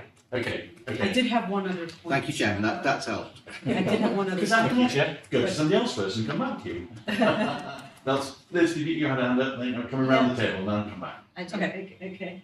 Okay. Sorry, on money laundering, 5.1, we have training. We have no training or education for bribery, whistleblowing or fraud. So I just questioned, how is that promulgated with policies? And also, on the fraud piece in 3.5, we refer to modern slavery. I'm not sure modern slavery fits with fraud. That was a request from our colleagues who deal with modern slavery to make sure the awareness was there. So they asked us if it was appropriate to put a line in the policy, and we felt it was, because it's part of, actually, in terms of whistleblowing, if someone has a concern, in terms of the whistleblowing policy to understand where they can report that concern, and if that concern falls in line with modern slavery, then that element is picked out in that policy. Where's it fraud? Sorry, I thought it was in the anti-money laundering, sorry, the whistleblowing policy. No, it's not.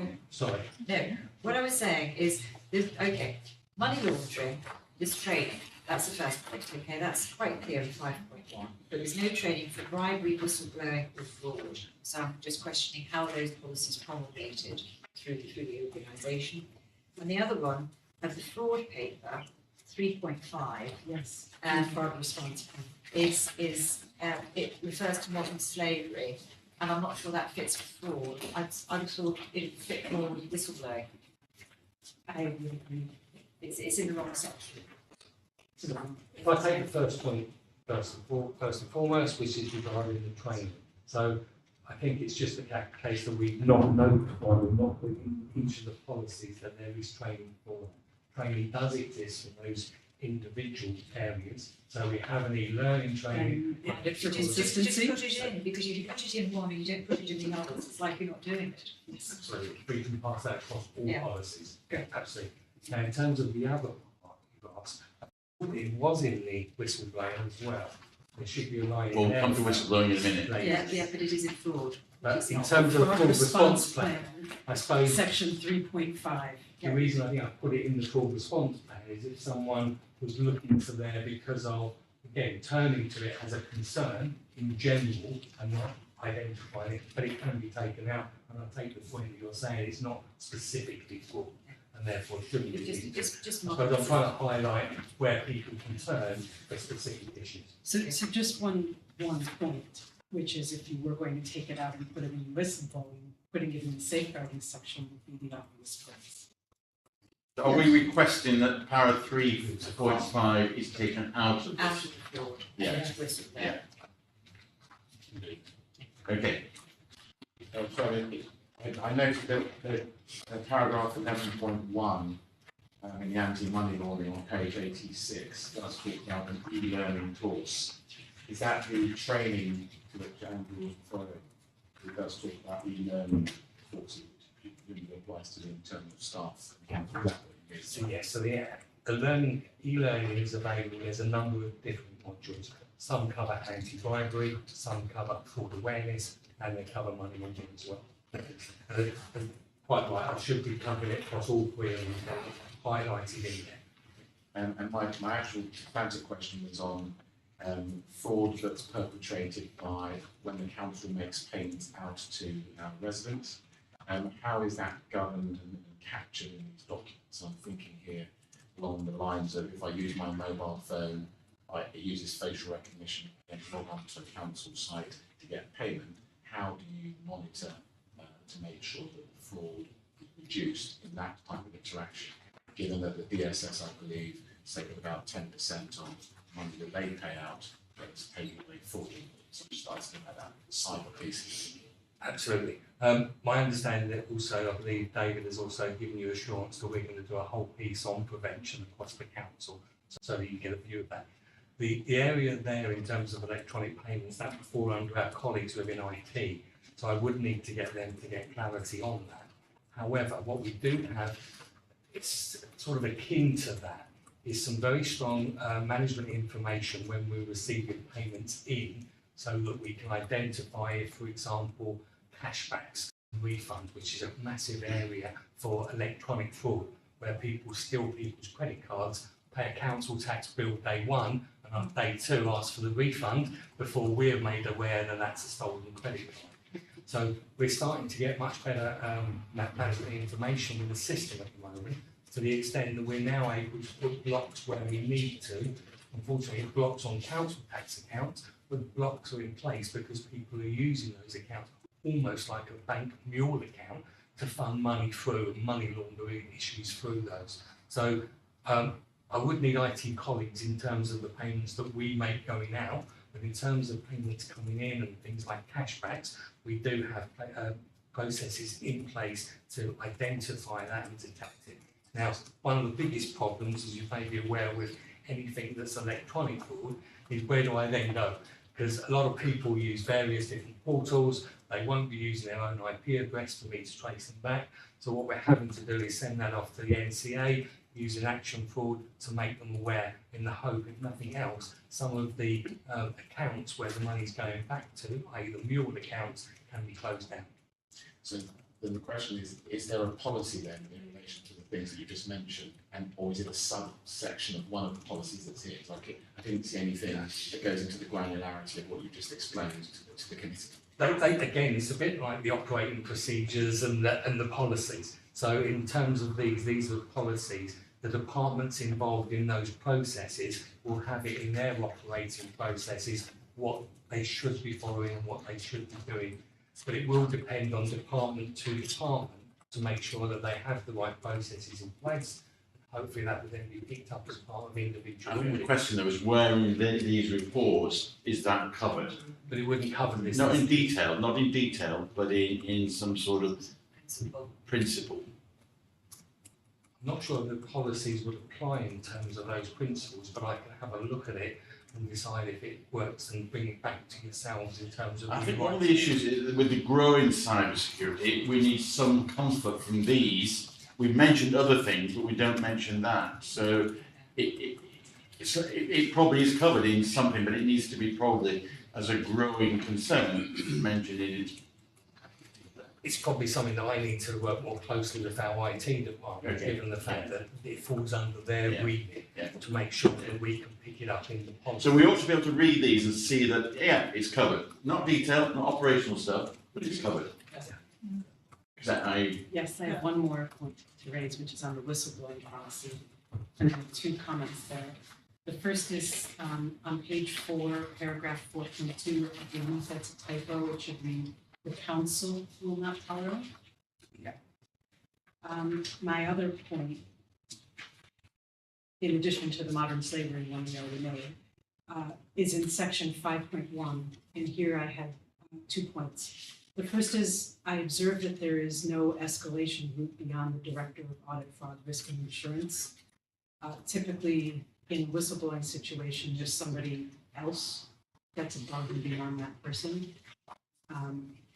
Just to give you an example of what I mean by that, if it was a listed company that had an audit committee, there might be a senior independent director, and that person would be the ultimate escalation, for example.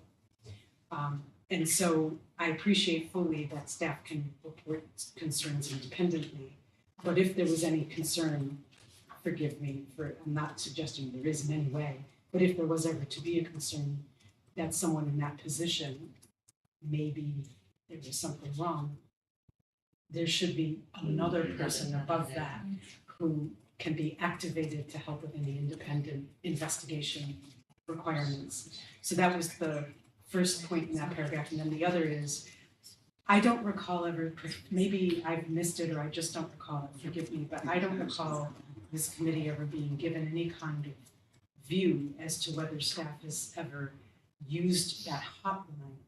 I know that we talk about whistleblowing in a general sense, but is that hotline used? Do people actually report stuff? They do. And who fields those? They come directly into myself and also a colleague in HR. I see. So we're the two individuals, so we're not named. Again, I suppose it's an alternative route to going Of through. course. David. I just didn't, I appreciate it's a detailed point, just couldn't recall. That's fine, it is being used, but again, what I don't do and I can do is when I do the reports about the whistleblowing, I will give you the route that whistleblowing allegation has come from. That was That great. will then give you clear sight and transparency. Thank you. Those were my comments, Chair, thank you. Thank you. Thank you. Yes, so just about 15 minutes ago, there was something that came to mind. When we were talking about procurement and David Hughes, who's overseeing stuff that's done through the departments. Now, I spent 2 years working on a report on procurement when the tri-borough contracts were getting in a hideous mess. And we spent 2 years picking through with a colleague on the council who was a contract client, and it was painstaking work. We came up with, I think, 100 and something recommendations, most of which, I think, were approved. So, you know, we did all that hard work, and we kind of tried to standardise the way procurement was done, so that these things would come up over and over again. We actually learn lessons. What I don't know is how they were implemented, if they were implemented, and if we do indeed have far more robust procedures, because the idea of having wasted 2 years of my life finding tens of millions of pounds that we lost through the tri-borough was painful enough, but I'd like to know that it had some good effect. So do you know, I mean, Pre-2017. it was at the end of 2016, it was finally approved. It took us 2 years. Something. Yeah. It was one of the things that would have been paused. The circumstances would then change quite significantly. But we need to. I vaguely remember. It'd be helpful to know if that's been, because we did a great deal of work, very, very detailed work on that. I do recall something around It's procurement strategy, procurement report. And I think it was December 2016 that it was approved. Okay. I'm going to ask now that we move to approve the 4 reports. Anti-bribery, anti-money laundering, fraud, response and whistleblowing policy. With the amendments requested. Yeah, the amendments. Yes. Thank you very much. Can we now move on to, move on to item number 9, corporate health and safety update. Yes, if you can come and present that to us, please.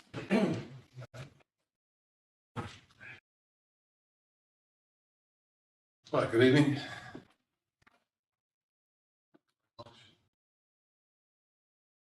Right, good evening, councillors. So this is an annual update report on the corporate health and safety activities.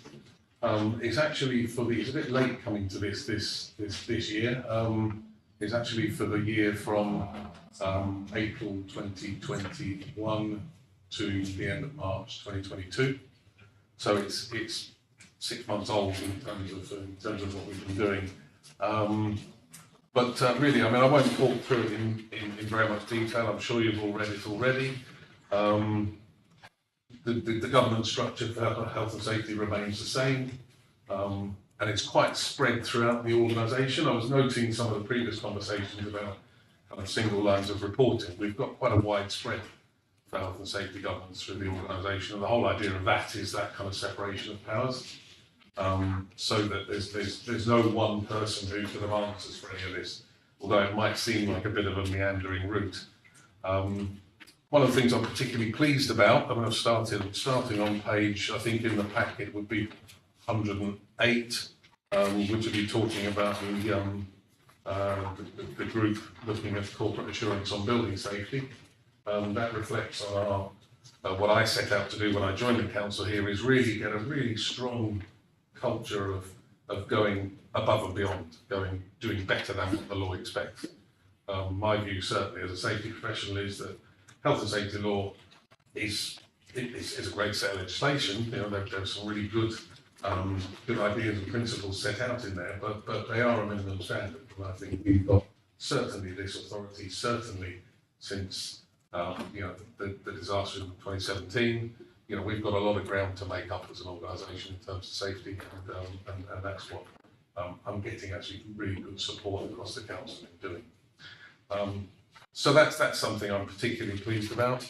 On pages 112 and 113 in your pack, I've talked about where we are in the plan that I set out when I joined. So the three-stage plan of setting the scene, securing compliance, and then building on compliance. We're moving into this stage 3 now, building on compliance. So we are at that point where, having set things up, having established our foundation of health and safety in the organisation, we can start moving forward and start bringing about some more imaginative changes as well, which the Building Safety Assurance Group is part of as well. There's a brief summary on accidents and incidents that I thought would be interesting to put in, and then at the end, some conclusions, some targets and aspirations for where I want to move to. So really happy to take the questions. Let's go this way around first. Yes, Councillor Gardner. Page 116. I'm just intrigued that the library customer services is the one that's sort of pulling out with their the most Yes, I was too. challenges, and that's unexpected. Will we do that? We're working really closely with them. We're working really closely with that service. Incident reporting is something that we've been working particularly hard on in terms of trying to get a really clear picture of what's going on, and especially in the issue of kind of aggressive and violent and unpleasant behaviour. It's really very much it's kind of in the eye of the beholder. And so one of the groups that has been more vociferous, and so we've been working harder with, and they've been more concerned about some of the treatment that they've had, has been the libraries. And this isn't to say that they need more work and that they need more looking after and that sort of thing. They do come across a very large number of people going to libraries, and a very large number of people spend a lot of time in libraries. Not always for libraries. What you would understand as library purposes, they go in as a warm space. It's a place where It's a refuge. it's a surprising place, actually, a library, and some of the rules and how we need a library to be. You know, this idea of a library being a quiet place, a place where people can go and study and reflect. Sometimes there's a bit of a clash with how some people want to use a library as a place to be warm and maybe talk on the phone, and then there's the other angle, which is kind of the group of people who are, and I don't want this to sound like too much of a generalisation, but sometimes people who are drawn to working in libraries are maybe people who might be drawn to that quiet, studious environment, and they're quite surprised when they come up against someone who can be challenging. So libraries are much more complicated places than they may initially appear. I learned that quite early in my career when I started working with them. So on the back of that, we've been doing a lot of work really encouraging people to report. And so within that relatively small staff group, they are doing a lot of the reporting. So that's to support the work we're doing. And that's why it might appear to be it's a bigger problem than it is. Can I just pick up on that? Do you go back to see whether it's a repeat vendor or it's a repeat library? You know, can we break down to granularity? They go back. We work with the sort of head of service and the heads, the library heads who are in place, and we support them in that process. So if there were a repeat offender, let's say, then we could work with them about trying to find some solutions to that. But of course, then you've got the issue of, it's really difficult to deny someone access, let's say, to a public building. And it's a really important public service. Fine balance, yeah. Sure. Any more? So just picking up on page 118, paragraph 1, directorate specific highlights, I think bullets, 2 talks about including street wardens, whereby the wardens can be made available for visits to the town. So give us some colour on how many wardens have visited, what type of items have been to, so get some understanding of that particular. I don't have that information to hand at the moment, but I know that what we have done is, being as we have the street wardens, in fact the head of the street warden service is my colleague Stuart sitting against the wall. So with that extra resource, it's turned out to be really quite comforting to the library staff to have access to that service, because they are spread throughout the borough. To come in and check. I could get that information and come back to you in terms of how many calls have been made. I'm sure you get that for me too. Thank you. Yeah, I just wanted to make a point that we've got a lot of people with terrible mental health who have nowhere to go during the day anymore. They can't go to pubs or cafes, or everything's too expensive, and they do end up in libraries and also in food banks. So I don't know. I don't think wardens will necessarily be welcome in food banks, but a lot of food bank staff are having to learn how to de-escalate situations and people who are coming in who are desperate with mental health. Would they have any kind of training? I mean, there's only so much you can do, obviously, but de-escalating somebody, is that part of their training? Is that with street wardens or the library staff? Well, I don't actually. Do they have any kind of training in that? Because obviously there's people who are coming into, they're aggressive and they're making trouble, that's one thing. But people who are in desperation and in trouble, what can they do? Because actually there's nobody to contact, there's nobody to call for help. You're absolutely right. The street wardens do. Your general library staff don't at the moment, but that's something we're working with them to improve upon. So if a street warden, as an example, I just know that there's indoor chemical, a lot of this at the moment, a lot of people are very desperate, and the food banks have been hit a bit at the moment with people who are struggling.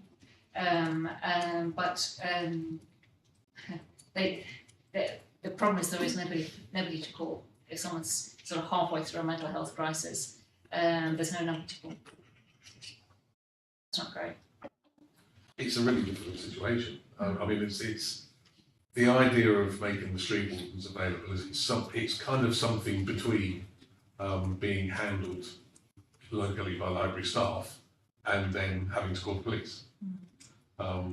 This is an in-between sort of level of protection that we can provide as a council. Can you take Councillor Denko's point about, is there some support that can be given, a number that can be given or something to staff to help them in those? We were given a number for Hestia, but I don't know if that still exists.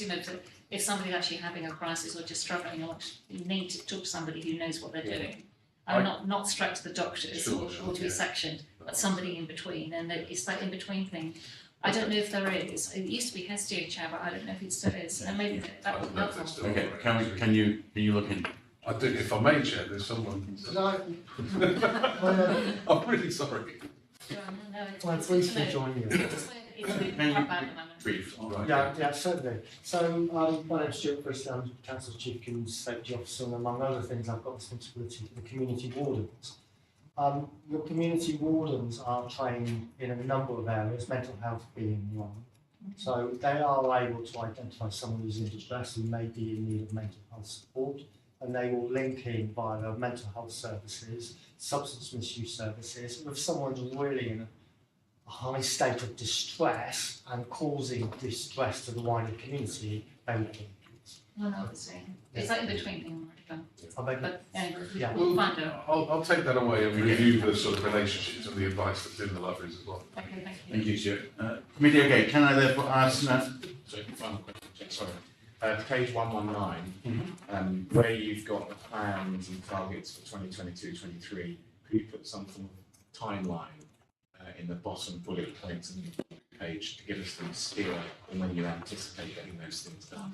so that we can come back to you and say, you said you'd do it, but we haven't done it, we haven't done it, and you met those targets. It may be tricky to do, but to give us some guidance on when your plans are. It would be tricky to do on the hoof if I did it now. But when you I will. Thank you. Okay, so committee, can we approve then, Chair, may I just ask a question? I'm so sorry. okay, one more, yeah. Very quickly, first of all, your passion for the topic is commendable, as is Thank your progress as is outlined on pages 112 and 113. My question is this for you to maybe come back to us, which is on page 109, in the priority assessment table. You have a passage there that says the priority ratings will be reviewed as meetings continue. And then in the table, in the confidence section, you're tying the rating scale together with that confidence point. I think that's the implication. So my question is, what is the rating scale? What does it look like? What is it actually rating anyway? Well, it's basically there's a numerical score that goes against these. So I criteria. gather, but where is it? Can you share it with us? Oh, of course, yeah. That would be awesome. That's my It was, question. I just didn't want to clutter the report. No, of course, but if you could take that away and Absolutely, share it with of us, course. that would be great. No Thank problem. you. Thank you, Chair. Thank you very much, and therefore can we now approve this report, please? Thank you very much, thank you. Can we move on to item number 10 now, please? We've got two items related to risk management. One is the loss of prevent funding, and Stuart Priest is going to present that to us.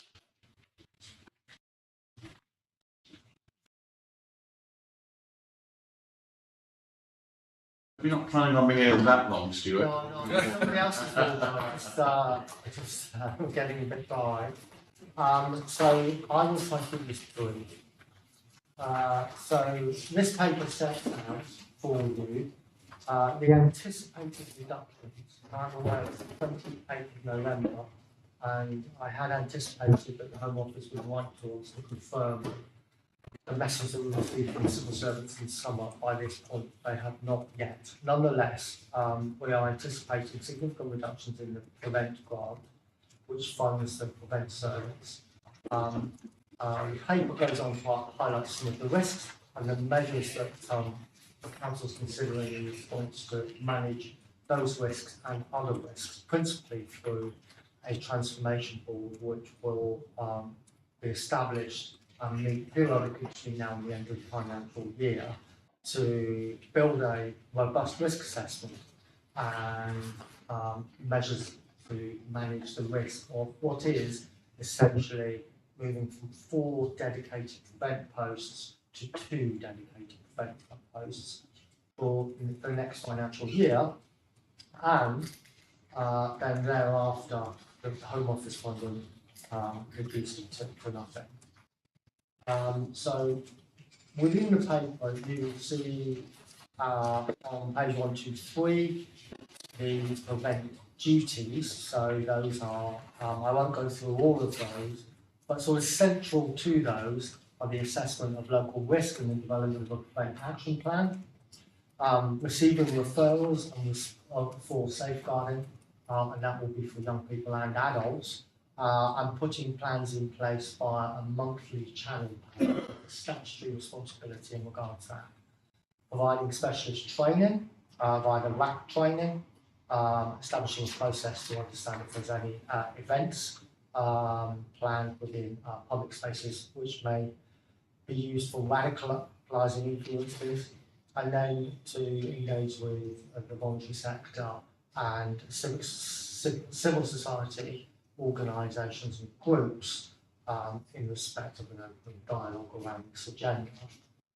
So at 126, item 3, you'll see a number of risks there that we initially identified. And as I say, the risks and the development of the risk register for this work is an ongoing piece of work. The Transformation Board has met once, and it considered the risk in the context of the Channel Panel, which is quite a significant monthly meeting, a process to manage the risk around individuals that have come to concern. And I should say that it operates within the criminal justice space. And at 4 on 127, you'll see the proposed response, which includes the establishment of the transformation board, which I've mentioned, that for the next year, that the funding for prevention projects would cease, and that we would step the prevent team from its current 4 to 2, with a focus on mainstreaming the functions which the prevent team provide into the rest of the council departments in preparation for the following year. I think I will conclude there and take the question. Thank you, Stuart. And this is quite a serious paper, and we're going to need to continue to look at this, and particularly how, just to congratulate Stuart and his team in the past, we have been a flagship borough in the whole world of prevent. And virtually every new Home Secretary has been appointed, their first week or so has been to visit here. So we've had a really outstanding reputation record right across the borough. All organisations involved have been really dedicated. So this is going to be quite serious. And I just look at page 127, and that this post is going to be working 36 hours a day, I think, to achieve all the things that are listed there. So we're not going to have time to do it all justice tonight, but I think we've highlighted a real issue, and we're going to need to come back to this when we see how things settle down. And any questions now on this? What's the quantum of funding that's missing? What's the quantum of funding that's missing? Narrow 2.5. 2.5 Is there no ability to look at in section, so I see in section 2.5 the figure that you mentioned before. Yeah. Reserves? Can we not go find the money there? So there are options, both into the budget for it. Use of reserves would obviously be either one-off or short-term, depending if you wanted the service to be short-term or one-off, or you wanted to continue the service longer-term, in which case we'd be better off being growth addressed. But it might soften the run rate down rather than There are precipitous. definitely options. Has this been looked at by I think you could say somewhere about leadership? It went to the joint leadership. So it's been to the joint leadership team, it hasn't gone to the leadership team. Okay. Yeah, so Is it going to go to the leadership team, do you know? there aren't plans to go to the leadership team. So there aren't plans at this point. So how do we register our concern if you're sharing it with me, committee? Yeah, definitely. So the leadership team, that this is an issue that we're quite concerned about. Very concerned about. Yeah, and So- cutting youth offending and youth services at the same time in budget proposals, that really alarms me. It's the combination really, Chair, that I Yeah. find really alarming. So we can take it to the leadership team. If that's what the. Well, the leadership team will decide itself what they presumably, but we would like it to be looked at by the leadership team in terms of possible additional funding. Yeah, so just following up on that, bottom of paragraph 2.5, you do note, in the fourth line from the bottom, most councils have delivered the duties from within existing resources. Yeah. So that, you do specifically mention that. So I have a question on paragraph 2.6, the fourth line up from the bottom. It talks about grant being paid to councils based on what you've written here as a relative threat score. So could you give us some colour on what the relative threat score is for the borough? It may not give it to us now, but you may be able to give it to us next time. And secondly, just to finish off, based on the relative threat score, given the point you make here about Jihadi John and people being sentenced to life in prison in paragraph 2.3, clearly someone is identified as a threat within the borough and they've given us some money to try and tackle it. Has our threat score changed and gone down, which is why we're seeing it cut, or has our threat score stayed? All gone up? Yeah, so we don't see the detail of that, and we're not allowed to see the detail of that. So the. What do you mean? So what it means is some of the data, there's a range of data sets that the Home Office use to come up with that relative threat score. But you would know if the relevant threat score changed even if you can't see the detail, would you? Well, because of some of that is related to terrorist activity, that data is not shared with local authorities. So there's a range of data sets which the Home Office consider, and that provides a score. That's then discussed at roundtable meetings. Again, no local authority is allowed the results of that. Yeah? So then that gives a relative threat score, which is not shared with local authorities.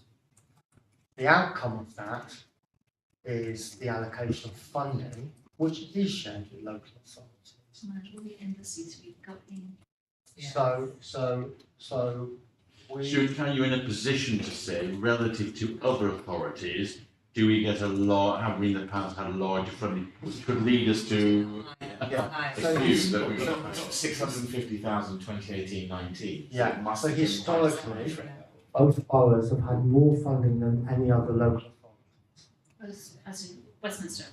They have more funding to get, Hammersmith and County Chelsea have had more funding than any other local authority. in the country or in London? In the country, yeah, So makes sense. so there's, as I understand it, there's a couple of reasons why, just to continue with your questions. There's the changes to the formula, there's a reduction in overall budget, there's a change to the threat relative to other areas. That's what the Home Office civil servants have told us. So they have told us that relative to other areas, there has been a change in our threat level. So it may not be that our threat level's gone up or gone Geographical down. areas you're talking I beg your pardon? London boroughs, you're talking No, geographical the areas. rest of the country. And I think it is important to stress the impact of the rise of the extreme far right within rural locations. So prevent funding, prevent activity has in the main, up until the last couple of years, focused in urban environments. And actually, since the tragic murder of Joe Cox, I think there's been a real understanding of the increase in extreme far right activity. It's here as well. It is happening here. It is happening here, but the Home Office's perspective, they've understood rising in extreme white activity in small towns and rural locations. And I think that's another factor as well, which is impacting on the Home Office's funding decision. And then the final part of it is that there is an emphasis on a more regional approach to delivering prevent. And that will see more regional Home Office civil servants with more regional focus, delivering some more regional functions. You know, it could be that the reason why the threat level relative to other areas has decreased potentially is because of this. Because you've had this for a long time and they've actually done their job. So that is a point that is not lost on us. And I think that, as the chairman said, the Prevent Service had a peer review in 2019, and it was overall seen completely across the board as national best practice. Now, actually, one might say that's what you would expect from an area that's having highest levels of funding. But we would also say that we've developed our own expertise and best practice on it. So I think there is a potential impact here that we are victims of our own success. And how much of this now is sealed, or is there any, not for this committee maybe, but scope for lobbying? Should the council be lobbying more, or? Well, at the moment, none of it's sealed because this paper is based on conversations we've had with civil servants. It's not based on formal notification, apart from the funding formula that I described to you. The Home Office have written to us specifically about that. And yes, we should be lobbying, and I'm working with Councillor Well on that. So just so clear, simple words, but when you came in here to talk to us, did you have in your mind you were going to paint a picture where there was a lot of important things to be done and central resources being taken away from you and you wanted support to get more resource? Or have you found ways for all these words to actually carry out the function to the continued previously high standard without getting any more direct money to your department? I can't with my hand on my heart say that I'm in that position. We've Please. had one meeting in the transformation board, and I think the step down from having stepped service down already, stepping it down from 4 to 2 is a challenge. So I can't say to you that I'm fully confident that we'll be able to deliver the proposals that Right, I. okay, that's This what is we where say. the I just want to reserve, be and clear. if you go from 4 to 3 to 2 instead of 4 to 2. Well, it doesn't seem logical to me. Why not? Explore that. Right. Yeah, so on page 128, down, you talk about Event Transformation Board has already met with a view to how you deal with the cutting service and then no Home Office fund for 2025.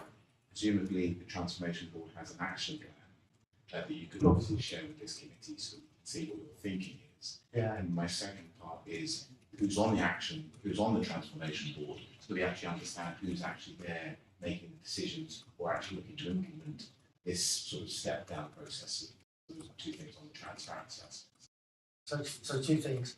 We're working to develop an action plan. Paul's about once we'll develop an action plan.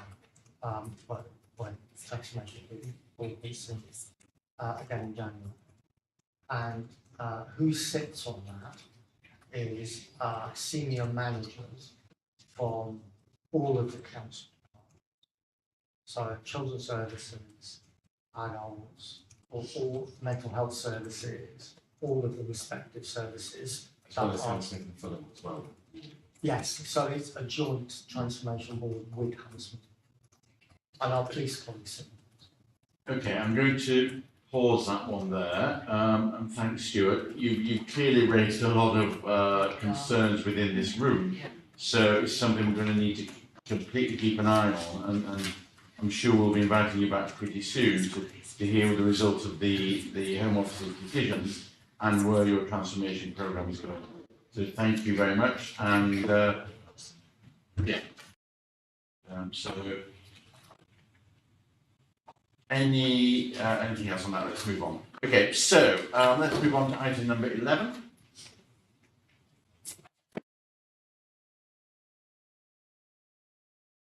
Report of the Borough Director for Integrated Commissioning, and we're particularly talking here about another risk register issue that we came up with, was the adult social care market. At the end, I just want some thought. I'm conscious that we are two huge issues here that we're not, I don't sense we're giving it the time we need to, but let's come back with that at the end. Yeah. Thank you, Chair. Good evening.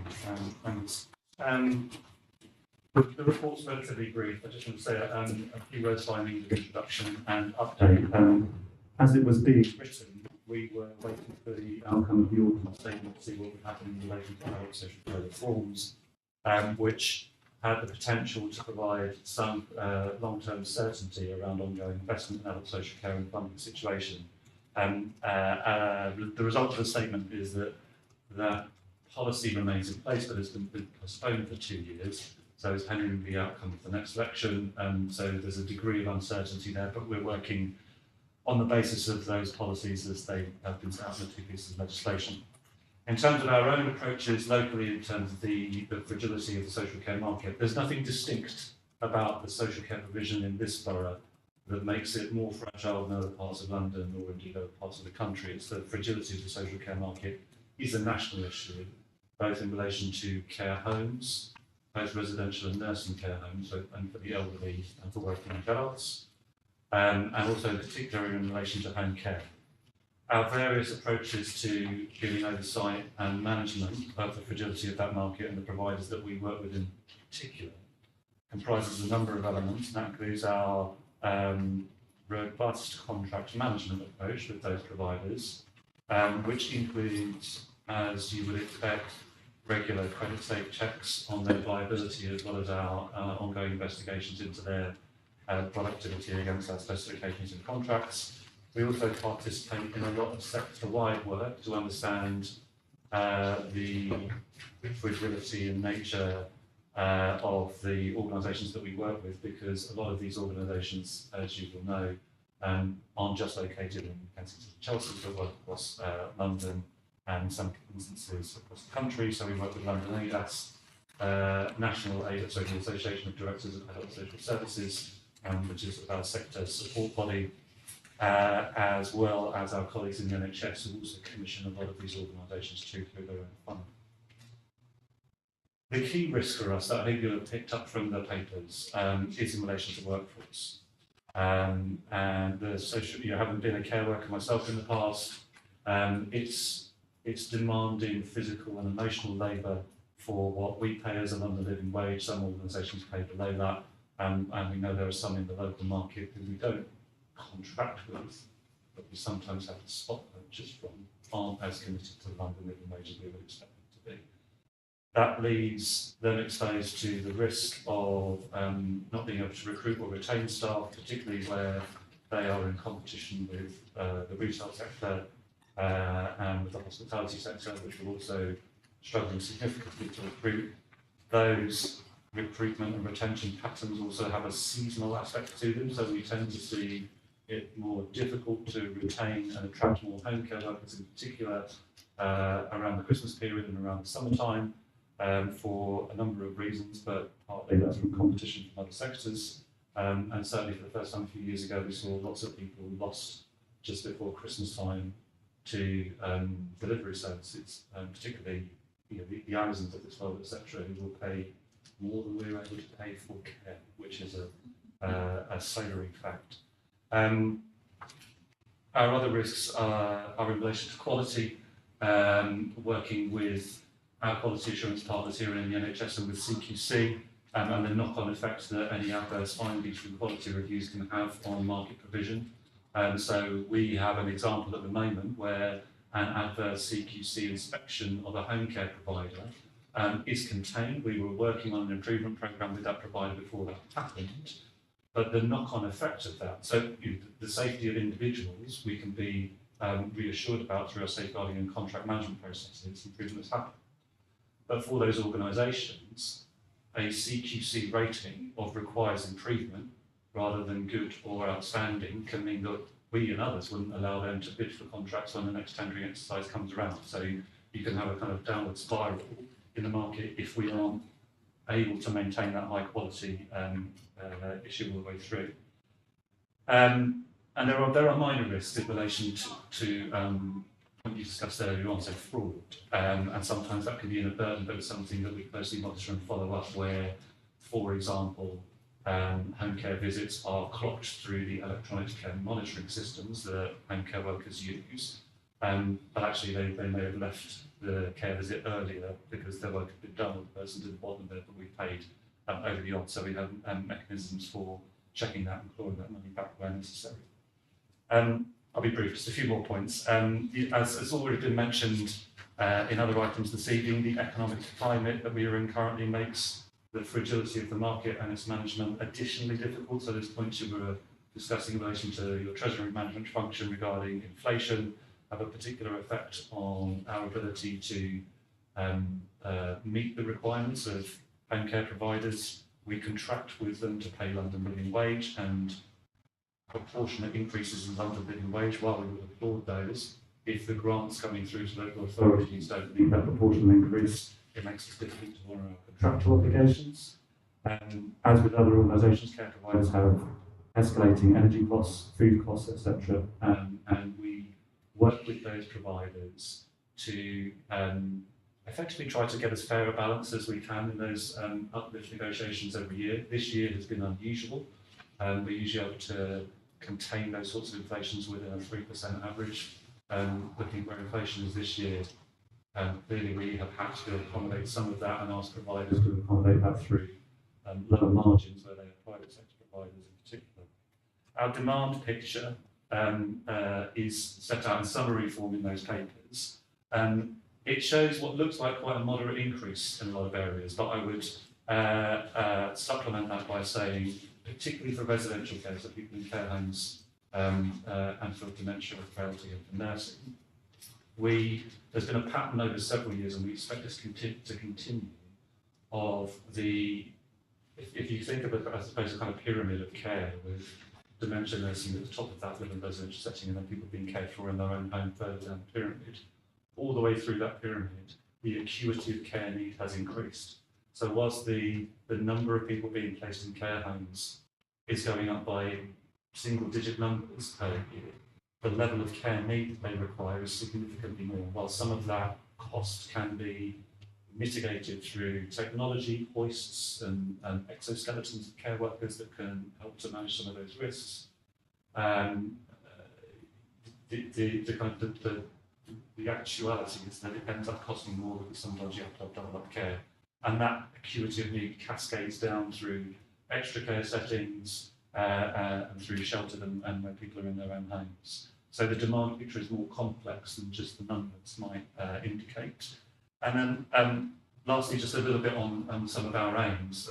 Some of those are set out there in partly reflecting the submission we make to the department, part of the reforms, but really we want to reduce the proportion of care that we have to place or arrange that is through spot provision rather than our contracted provision. Our contracted providers do respond very well to all of our referrals, but we want to set up arrangements where we have more contracted arrangements in place, which gives us more control over levers like London Living Wage and pricing strategies. That will be helped, the overall risk I think will be helped by longer term contracts, giving some certainty to providers. We've been doing pretty well on that so far, but giving certainty over their own investments over the longer term, again, helping them to invest in staff and the workforce, which is our key priority. And making some changes to some of our models of contracting. So for home care, for example, we currently have our primary model is around geographical patches in the borough. So a key provider in the north, two key providers in the south, so that you can reduce travel time between somebody going from one place to another. But to have an element of their contracts that is blocked, so that it has certainty of funding, and also so that we have a secondary provider in those geographical areas to make sure we've got contracted provision and not using spots when the primary provider is out of capacity to take the those, which sadly is all too often. So I'll stop there for a moment. There's probably a number of things you can. Quite a lot of stuff there, and we know as councillors that a lot of this comes into us as casework as well. So thank you. Thank you. I could talk to you for hours about this, but I won't. How many? I read the CQC report, as you know, and that is my patch. And we've had complaints about it for a long time, which I'm sure we've fed through, and maybe that inspection was done partly because of the growing concern. So that has been a problem for a long time. How short of home care workers are we at the moment? What's the number? Do you know in North, that is, in North Kent particularly? Can you think off the top of your head? Can I come back to you with Sure. I know. I think a couple of years ago, across the borough, it was 1,200. That was terrifying because obviously we're then having to bring in agency workers who need more, they cost more, and that's not great, is it? So obviously making it more attractive is the thing. But I do know I get almost every day I either bump into a home care worker in the street or somebody who's I get a complaint about, which is not great. I was quite worried, I don't know if this was your suggestion going forward, because there's some cuts proposed in the budget, and the idea was to backfill with volunteers for some of the low level work, and that really alarmed me. I know we've got a problem with home care workers, and we need to somehow make it more attractive. Maybe these people in some more money off the Cayman Islands, if that's what they're doing, invested, that would help. I don't know. Yeah, do you want to answer that question? But it's just, it's the issue about filling with volunteers. Are you concerned about that, or do you think we can get good quality people to come and do this for nothing? I think that's already happening. I think that for a number of years, your volunteers, community champions undertake some of the work that we could pay home care agencies to do, but with the budgets that we have, and as I mentioned, the acuity of care increasing, we more often find ourselves needing to spend money on, for example, 4 two-handed visits a day. And where you then have examples where somebody would benefit from domiciliary care, somebody coming around helping them with food, helping them with kind of maintaining the household. That's the sort of work that our volunteer agencies, local volunteer organisations, some of our befriending services, we often see some of that work done through what was previously done through Meals on Wheels provision, where there's sort of eye-to-eye contact and making every contact count type of work that happen in these places through people who are checking community alarm systems. So there are other means to do that, and I think that is already happening through volunteers. But I think we would never allocate somebody for that type of support if we didn't think it was safe. So that would be an assessment that's undertaken by a social worker, occupational therapist, and a colleague from the NHS. It's not going to be giving medication. So people I know are often asked to do more than they're trained for, but which is great. It's a huge concern getting worse, I do realise that. Can we go out, Cosette, please? One point, thank you, Chair. Your paragraph 313, there's a sentence here that reads, there are opportunities for innovation in the technology-enabled care space, helping people to live independently at home for longer, with remote support from families and professionals. Do you have funding to explore those opportunities? We do. We have access to the capital pipeline, and we've got a programme we'd like to be able to invest in those sorts. Wonderful news. Thank you. Andrew? Well, thank you for coming. Lucid exposition on national issue.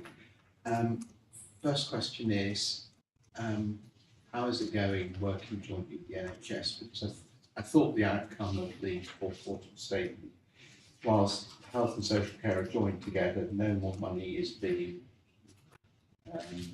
specifically identified for social care, but it's to the benefit to the NHS for money to transfer from the NHS to social care, to flow of people who can get out of hospital. Is that working at all? There's a long answer to a short answer, and I'm trying to give you a medium one. I think the short answer is it's going well. We have really good relationships with our local NHS partners, both at what's now called the integrated commissioning board, which was the and with local GPs and our local trusts. We meet regularly every Tuesday morning. We have a kind of run through of where we are. The bit that I think we sometimes rub up against each other a bit, I find challenging, is the NHS rightly and understandably has a real focus on discharge from hospitals. Because that's where things build on. And there's a pressure on social care to be able to commission and manage the supply for people to be able to come out of hospital. There's then the challenge for us of the ongoing costs. So if somebody is assessed outside of hospital, relatively quickly, but there's a place there by the NHS might place somebody in bed at a rate that the NHS can afford, but possibly we can't. So if somebody then stays there for a long time, we're at risk of picking up the cost for that. So the key for us is making sure that the multi-agency assessment of what's the right place for somebody to be once they're discharged from hospital happens quickly and safely, so that what's often the case is that's not the right place for them to be. We want to be able to get them out more into one of our contracted provided care acts. So kind of that bit is one of those areas where it can sometimes be difficult for us. And the other is what our colleagues often say is that you're reminding our NHS colleagues that social care provision is a good thing in its own right. It's not just there as part of a discharge pathway from hospital, whilst I completely understand that position. And so we want to be investing in community care so that we can avoid people needing to go to hospital in the first place and keep people living well in their residential. Okay. What's the risk rating of this? How have you rated this risk of? Well, we've come across this because it should be high on our risk rating matrix. Do you remember the number? Have you been involved? It was in the last committee. Yeah, I know, but I'm just actually trying to probe a bit to understand the person running the service So, I mean, if you're asking what the change has been as a result of some of the last year that we've looked at, I would, without putting a number on it, I would say that the impact hasn't changed because the impact is the impact of likelihood as well that we increased. Hence the additional mitigation work we're undertaking across the sector around quality with the NHS and VHSC to make sure that we can get clarity on the funding that will come through, even though it's not the funding that we're anticipating in the reports. Thank you.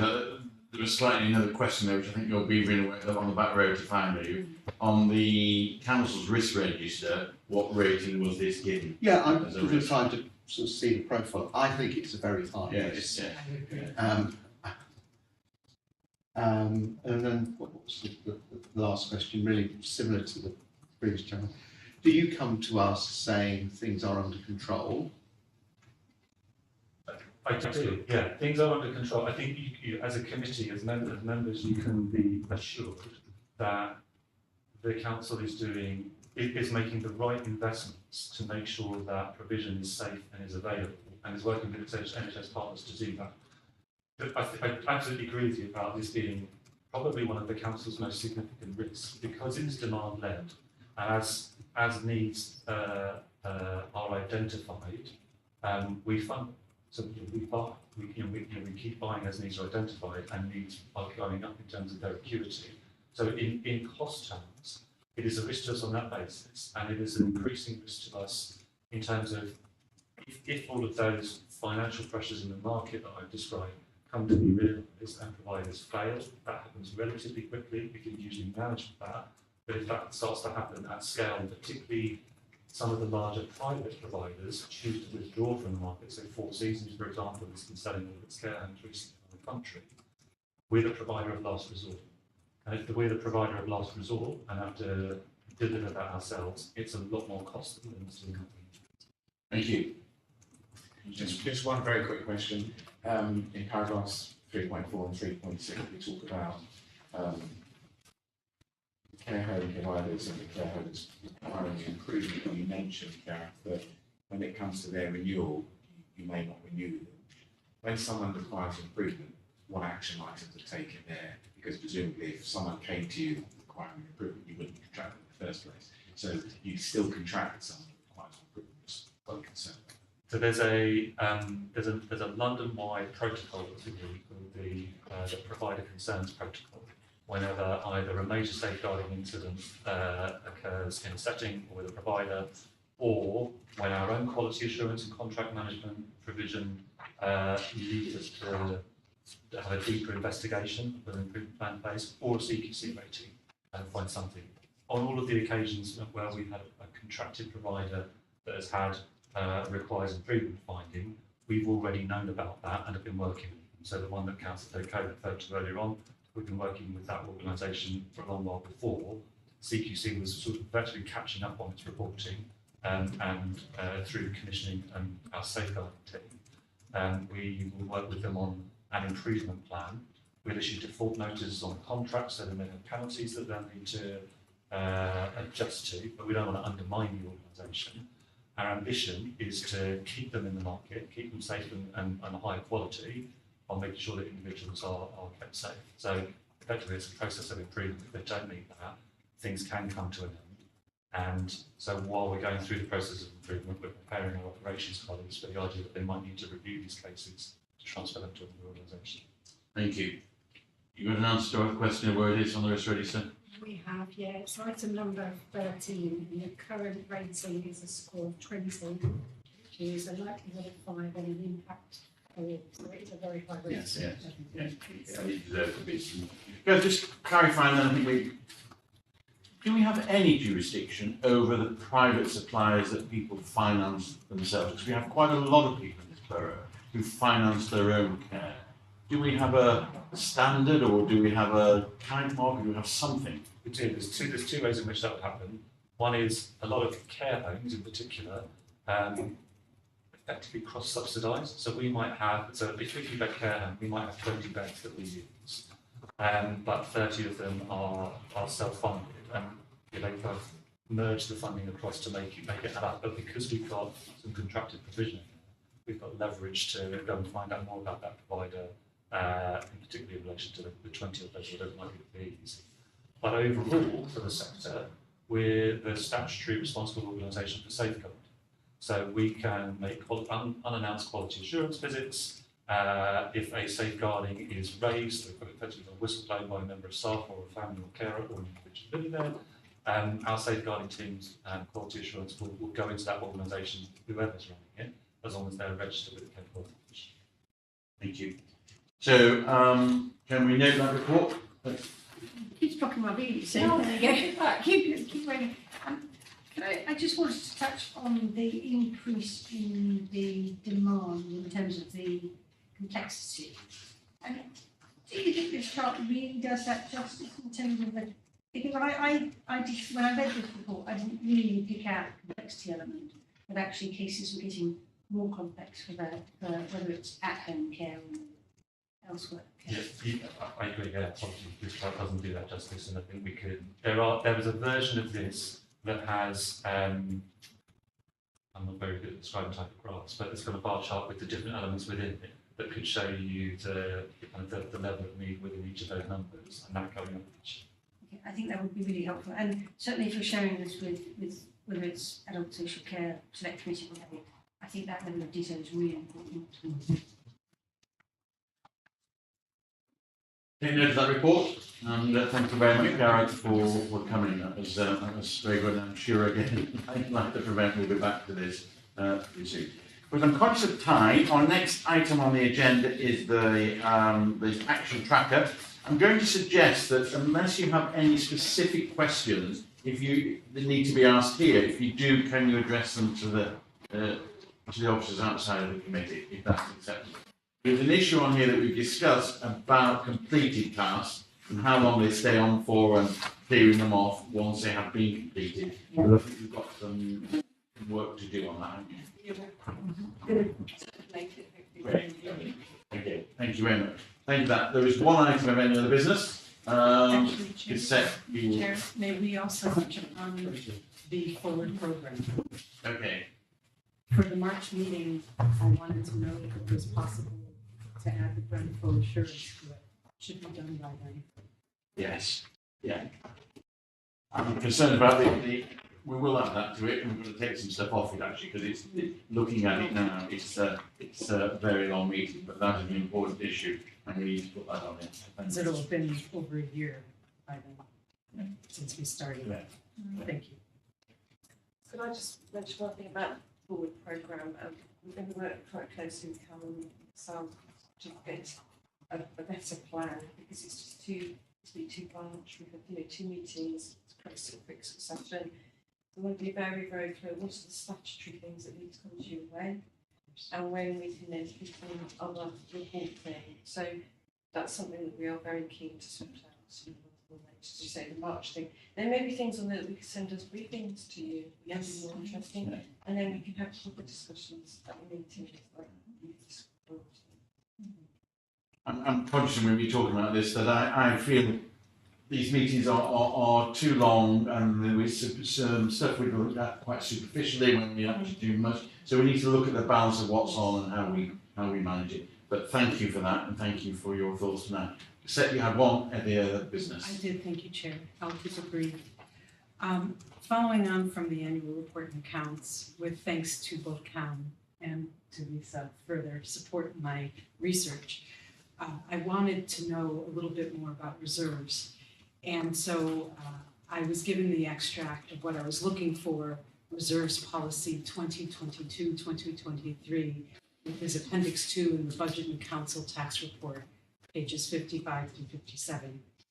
And whilst it does discuss briefly how the approval process for drawing down in reserves is there, it doesn't actually talk about how they're established in the first place.